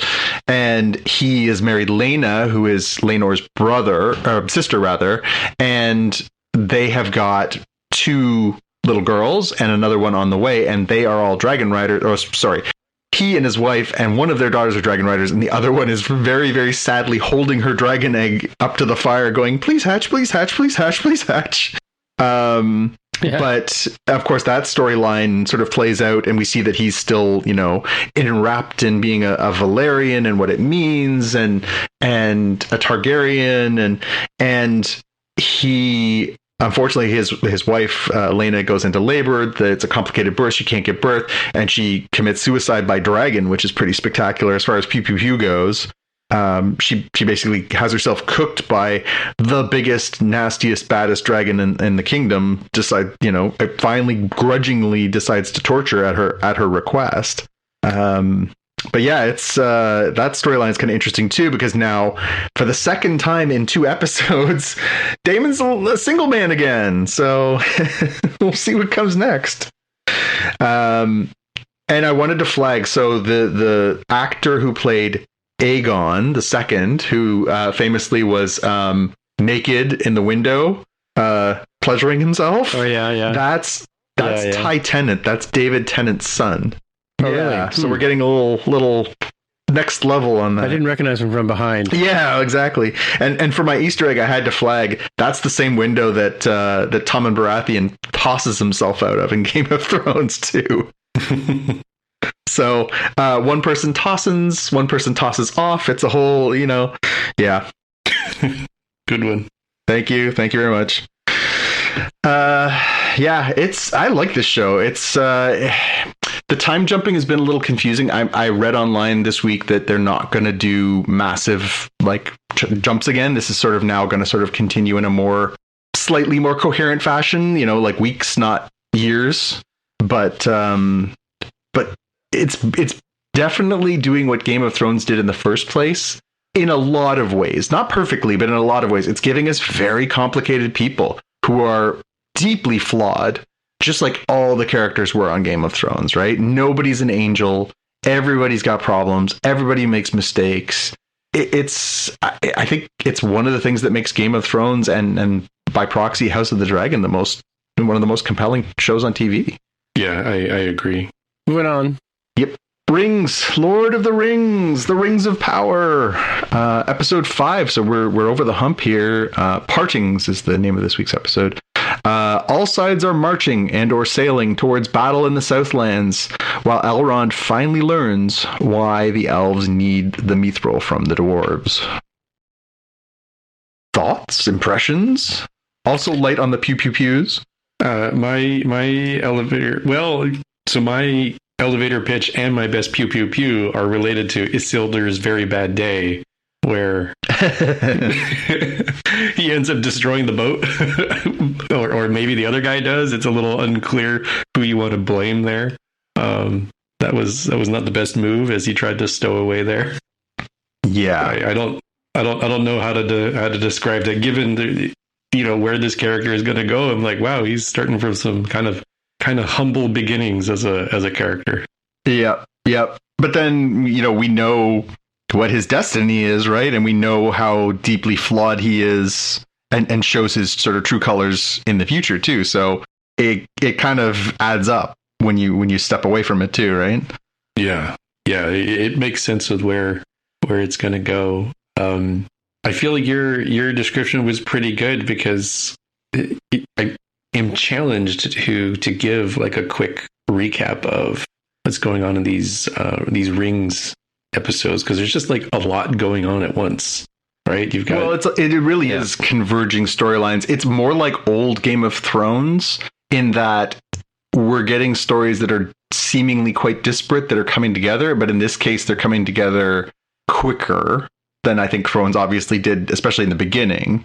But, you know, you've got this one story that's way out in Numenor. You've got the story that's happening in one part of the Southlands. You've got the stuff that's happening, you know, with the dwarves. Like, all of this stuff is sort of intertwined, but you're not quite sure, you know, how it's going to come together. And it really was this week where I finally felt like, oh, it's kind of all heading, because I wasn't sure how long it was going to take to get off Numenor. But as they're all setting sail for the Southlands, with the army in tow, it seems like, you know, Halbrand is, you know, wearing his sort of regal looking outfit, and they're going to go and help the Southlands, as we now know that they're just about to attack, you know, the watchtower, you know, not Helm's Deep or whatever you want to call it. It clearly seems like all these storylines are starting to converge on Before as the beautiful, talented people at the Ringerverse podcast have dubbed it, Before, where, you know, we know in the Southlands that's where Mordor will eventually be built and exist. So yeah, all these stories are finally coming together, and hopefully we'll start to get a lot more sort of action over the next couple of episodes, and sort of get a little more. Again, we talked about it last week. They've been trying to sort of throw you these sort of options for, you know, oh, is one of these people Sauron? Is one of these people Sauron? Are we going to get, you know, actually meet the character? Who is the stranger who fell from the sky? Who is Halbrand? Who is Adar? You know, all these things have sort of started to converge a little bit. And I feel like, you know, maybe next week we might actually start to get some answers on all these things. And it's short season too. This is episode 5. There's only 8 episodes for the entire run, right? Yes. So along the lines of what you were saying there about this, so my quote and my sort of joking big question are related. So my quote was that old man saying, "I pledge myself to Sauron," in front of Adar, who's Adar was like not happy about that, at least given the way he reacts to it. And at this point, it's like, maybe Nori is actually Sauron, because there's so many candidates. It might as well be her. Yeah. It's like the Kaiser Soze kind of twist.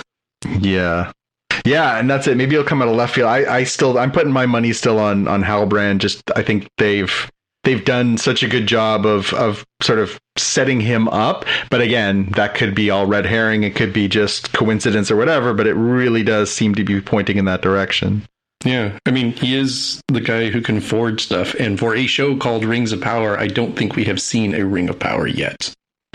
No, and then, you know, it's funny because the thing that came up this week was obviously the Mithril story, which was really interesting because that's not part of the sort of mythos. They kind of went away from, you know, Silmarillion and some of the other stuff to sort of create this idea of the Mithril being part evil, part good in the ground, you know, and that the elves think it can sort of help prolong their lives, the light. And but then, you know, because the whole time has always been like, why would the elves go along with Sauron and take the Rings of Power? Why, like, how is it possible that he could pull one over on the elves of all races? You know, the dwarves, obviously they're noble creatures, but they're also greedy.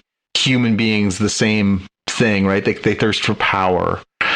You know, what was going to tip it for these sort of beings of light? How could they have the wool pulled over their eyes? They seem so omniscient. And the only thing that comes to make sense is, well, he's going to have a solution to their our light is fading problem, right? Here, I'll give you these rings. You guys will be fine, right? Right. Yeah, I'm surprised how much I'm liking this series. I got to be honest. I know for a lot of people it was like, well, House of the Dragon and Lord of the Rings are going to come at the same time. It's kind of, you know, stepping on each other's turf. They're so different, first of all. Yeah. And it's, you know, I can't say I love everything about the Lord of the Rings series, but man, it's fantastic to look at. They're telling a big story. You know, it's amazing how quickly you get kind of sucked back in. Mm-hmm. Yeah, as I had mentioned previously, it's very, Ten Commandments biblical kind of feel to it. So if you're wanting something a little bit more mainstream pop culture, I think House of the Dragons is probably going to be a better fit. But if you're looking for something epic high fantasy, you're probably going to need to look at Rings of Power. Yeah, no, that's a great point. It's all good. It's all confusing, but it's all good. All right, let's move on to our watch list. And you're up first. Mine is a trailer for a new Hellraiser movie, October 7th on Hulu. And, I probably would have overlooked this before had I not seen the good results with Hulu having the Prey Predator movie. So I'm more excited for this one than I would have been a few weeks ago. Did you guys see the trailer? Yeah, so I didn't see the trailer, and I've never actually seen the movie Hellraiser either, but I do know the character, the sort of dude with all the pins in his head, and I noticed that in the image that's associated with this trailer it's a woman with. So who is the pinhead dude? He's basically like a torturer kind of guy.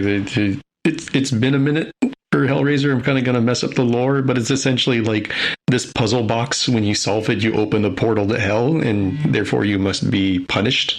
As hell demons are wont to do, and Pinhead, the one that people have definitely seen, at least like the character, if you're never actually seen the movie, the design changes for this one are a little interesting. Of like, so you mentioned the male to what I think is presenting female in this one, and the Pinhead in the sort of older movies was more leather based for the outfit, and this one was kind of more biomechanical, which is an interesting update to the look. Yeah, interesting. Are you a fan of the previous iterations of this? I mean, we really haven't gotten into the horror of it all very much in our talks. Yeah, there are. I don't know how many there are. There's at least 2, possibly 3, and there could very well be more. Just like there's yet another. I have a feeling it's more than that. Yeah. Yet another Halloween movie that my mother said, like, it's they're calling it the end. I'm like, Mom, as long as not Jodie Foster, Jamie Lee Curtis is still alive, and given what we talked about in this episode, maybe even after she dies, they will continue to have a Halloween movie. So, right, like, it was the final Halloween one like 20 years ago. There's at least like 3 from the main line, I think, of Hellraiser. I think the first 2 are more loved, and there could be, direct to DVD like Hellraiser 20 or something for all I know. I just looked it up. It's 4 theatrical films and 6 straight to video films. Wow. Oh, there you go. They went the Land Before Time kind of route. Yeah, there's an animated series about cartoon dinosaurs. If I remember. Oh yeah. Yeah, there are, like, no joke, close to 20 of those, I think. Wow, really? Yeah. I think there was only 1 or 2 in the theaters, and then they just had so much success with that direct-to-DVD, direct-to-VHS kind of thing.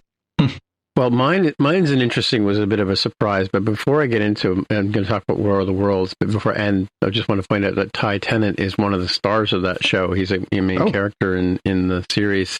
But I just saw a note here on IMDb, and I just want to throw it at you guys.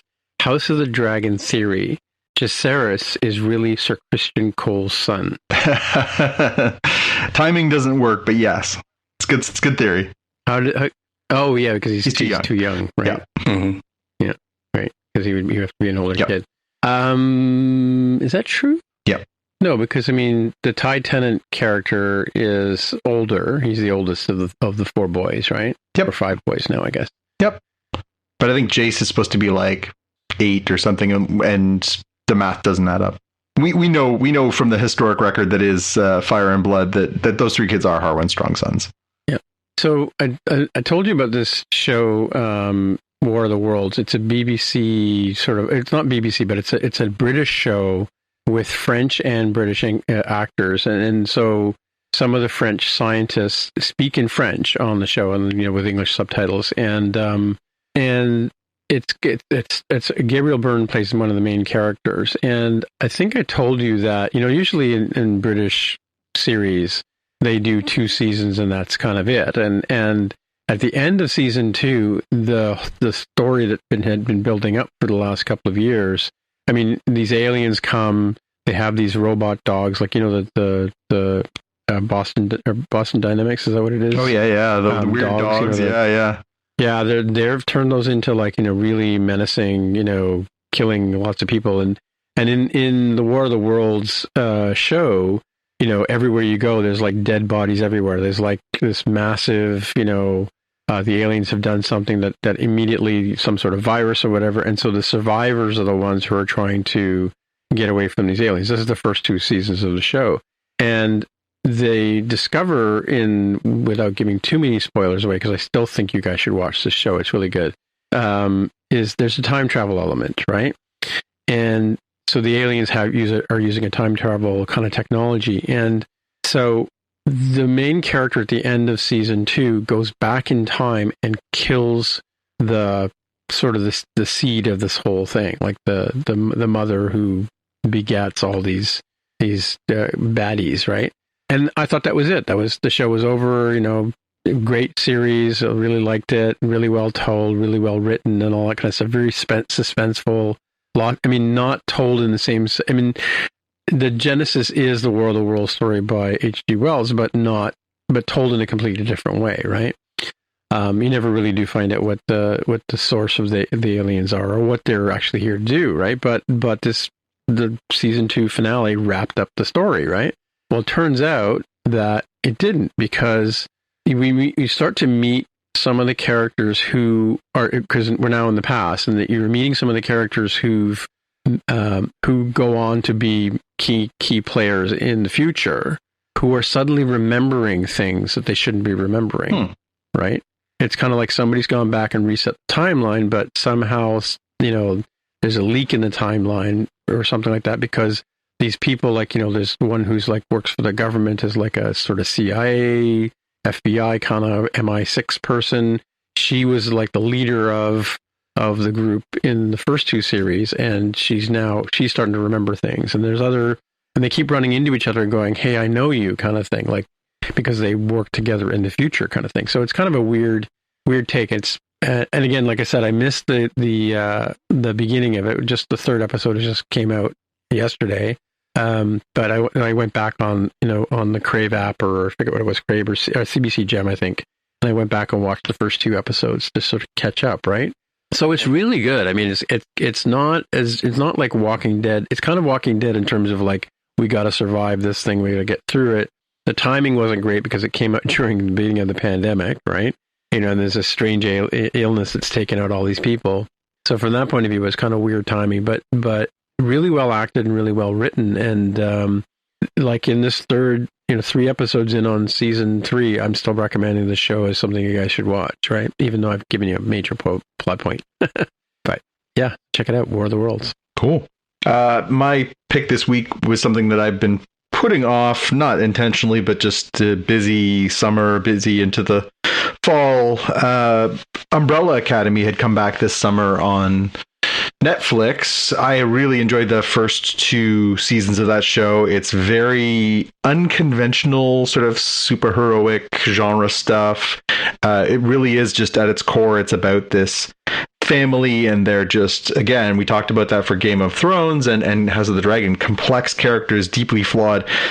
Same thing for this show. The characters all have some really big baggage and a lot of stuff they're dealing with, and it makes the show really compelling. There's a lot of stuff to work through, and it's really interesting. And so I finally sat down. My wife and I watch it together. That's why I had put it off for a while too. We watched that one together, and it's very rare that I can get her to watch a genre show. So I was very excited to get back at it. And we're halfway through season 3, and it's great. It's so good.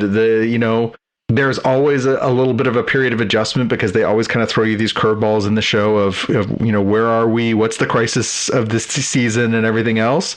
But it picks right back up. The characters are so likable and yet so deeply flawed and weird. Their dynamics with each other across the board are really interesting. And this season, of course, we had the added wrinkle of the actor Elliot Page, transitioning from being a woman into a man in real life, and how are they going to deal with that with his character on the show, who up until now has been female, how are they going to deal with his transition there? And it's actually kind of beautiful. I mean, all people who are either coming out or transitioning or however they're identifying and making those, big changes in their lives to how they're known should have a kind of transition like we see in this show. For a lot of the family, it's, oh, well, okay, sure. Obviously that's not everyone's experience, but it's handled very sweetly. Her transitioning to him is handled really sweetly in this show in a few different spots, with people saying, we're really glad you found who you are. And yeah, it's a really good show, and I'm looking forward to the next half of the season. They've already said they're going to do a 4th season of it, and the 4th is going to be the final season. So it is, it'll be interesting to see how both this season wraps up and where it sort of sets itself up for the next one. But yeah, it's continues to be quality. I know, Tim, you had watched the earlier seasons. I don't know, Jaime, if you've been up with it as well. Yeah, I'm up to speed through this season as well. Oh, have you watched 3 already?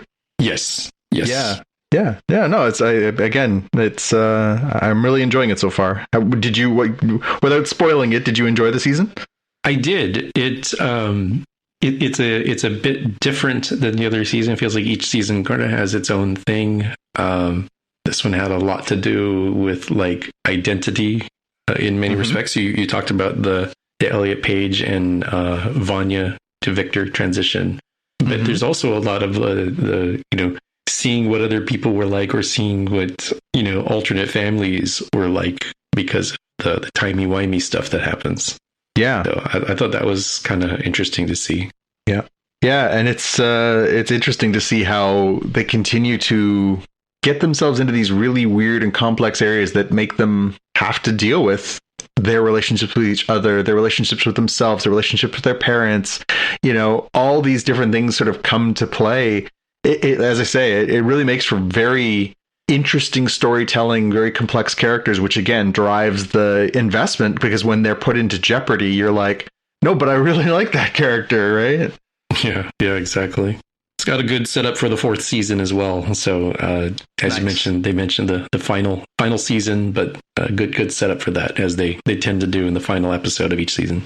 Yeah, they've been really consistent with that. It's great.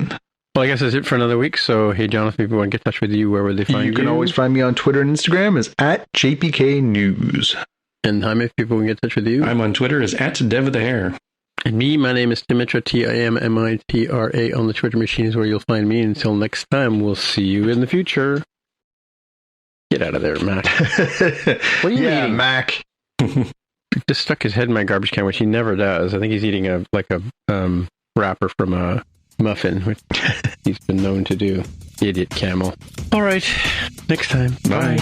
Bye. You've been listening to the Spockcast podcast. If you want to find out more about the podcast or see the episode show notes, visit the Spockcast website at spockcast.com. You can get in touch with us on the website or follow us on Twitter at Spockcast. If you have feedback or questions, send us a tweet with the hashtag AskSpockcast. If you like the show, please consider recommending us to a friend, writing a review on iTunes, or pledging any amount at patreon.com/Spockcast. You can find details on how to help us on our website, spockcast.com/sponsor us. Thanks for listening, and we'll see you in the future.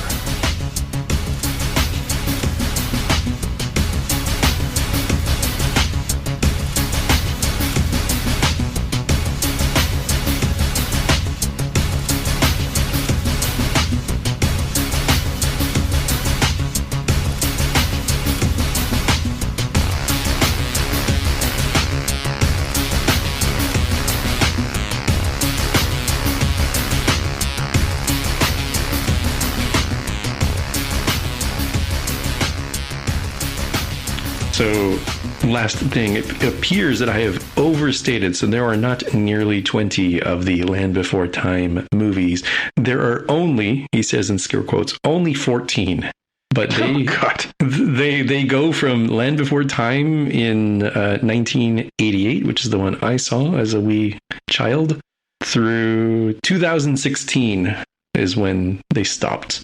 And there was a good period there where there was like every year or two they had another one. So it just felt like 20, but it was only 14. Yeah, I remember watching those. I used to babysit my my cousins, my first cousins when they were younger, and I remember watching a number of them, and I remember thinking like, gosh, it seems like there's a lot of these movies then, and there was probably only like 4 or 5 of them then. I cannot believe that there's that many now. Yeah. Triceratops in that one.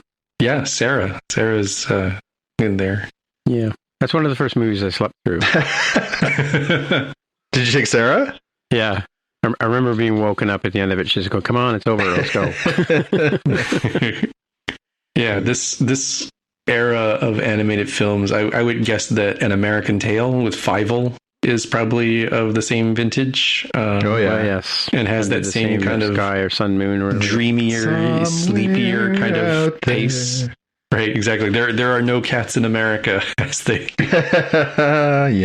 as they say in their allegory here. Yep. Yeah, it's funny how, I mean, the same thing with the Hellraiser, you know, like it's funny to think of these things that just sort of, like, I'm sure I've seen Hellraiser 1, might have seen 2, but if you asked me to guess, I would never have come up with 10. That's a lot. But then I lost track a long time back on, like, I haven't watched, I'm not a huge horror buff. I certainly watched some when I was, younger, but I couldn't tell you how many Friday the 13th and Nightmare on Elm Streets and Halloween's, and I haven't seen any of those movies in ages, so I don't even really know where we're at anymore on those ones. Those are movies I don't think I've watched all the way through either. Like, I think I've watched most of Halloween now, and, I always thought that Donald Pleasance was slumming it in those movies. Well, that was kind of the thing, right? He was sort of bringing the class level up. But again, like those ones, at least they're John Carpenter. Like, John Carpenter's a good filmmaker. There's some redeeming stuff to those movies, right?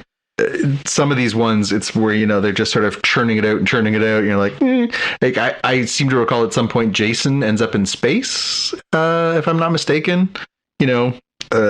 Yeah, that is Jason X, also with Lexa Doig, if I'm not mistaken. So I was... Oh, there it is. I'm pretty sure she's in that one, and I've got to double check. Again, irrational Lexa Doig fan. For those of you transporting at home, that was a Spockcast Easter egg. Yeah, check your bingo card for Jaime mentions his love for Lexa Doig. Yeah. For the Andromeda series is how I aimed to learn of her when I was a teenager. She came to mind as we were talking about the horror stuff, because I was like, how many Child's Play movies are there? Because she is in the TV series. So if you don't count 2019, because that's kind of like its own like reboot-ish, it's not a continuation. There are only 7 Child's Play movies. So if you watch the 7 Child's Play movies plus the one season, then you will be ready for the TV show coming up in a week or 2, I think. Season 2 for the TV show. Are you planning on watching? Are you invested enough?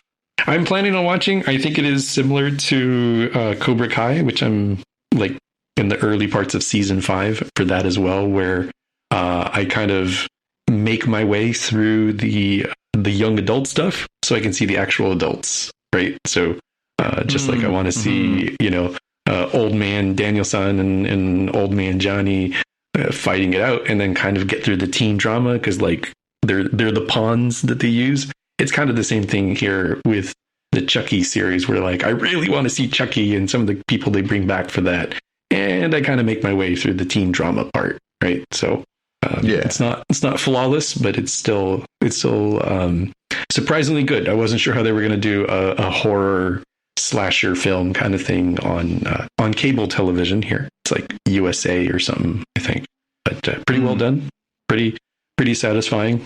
So if you're a fan of Child's Play, you'll probably like the show. Yeah, again, same boat. I think I saw the first 2 back when I was a teenager, and I don't think I've seen anything since. Well, Mac's trying to convince me that it's time to take him outside, so okay. I think that's our signal.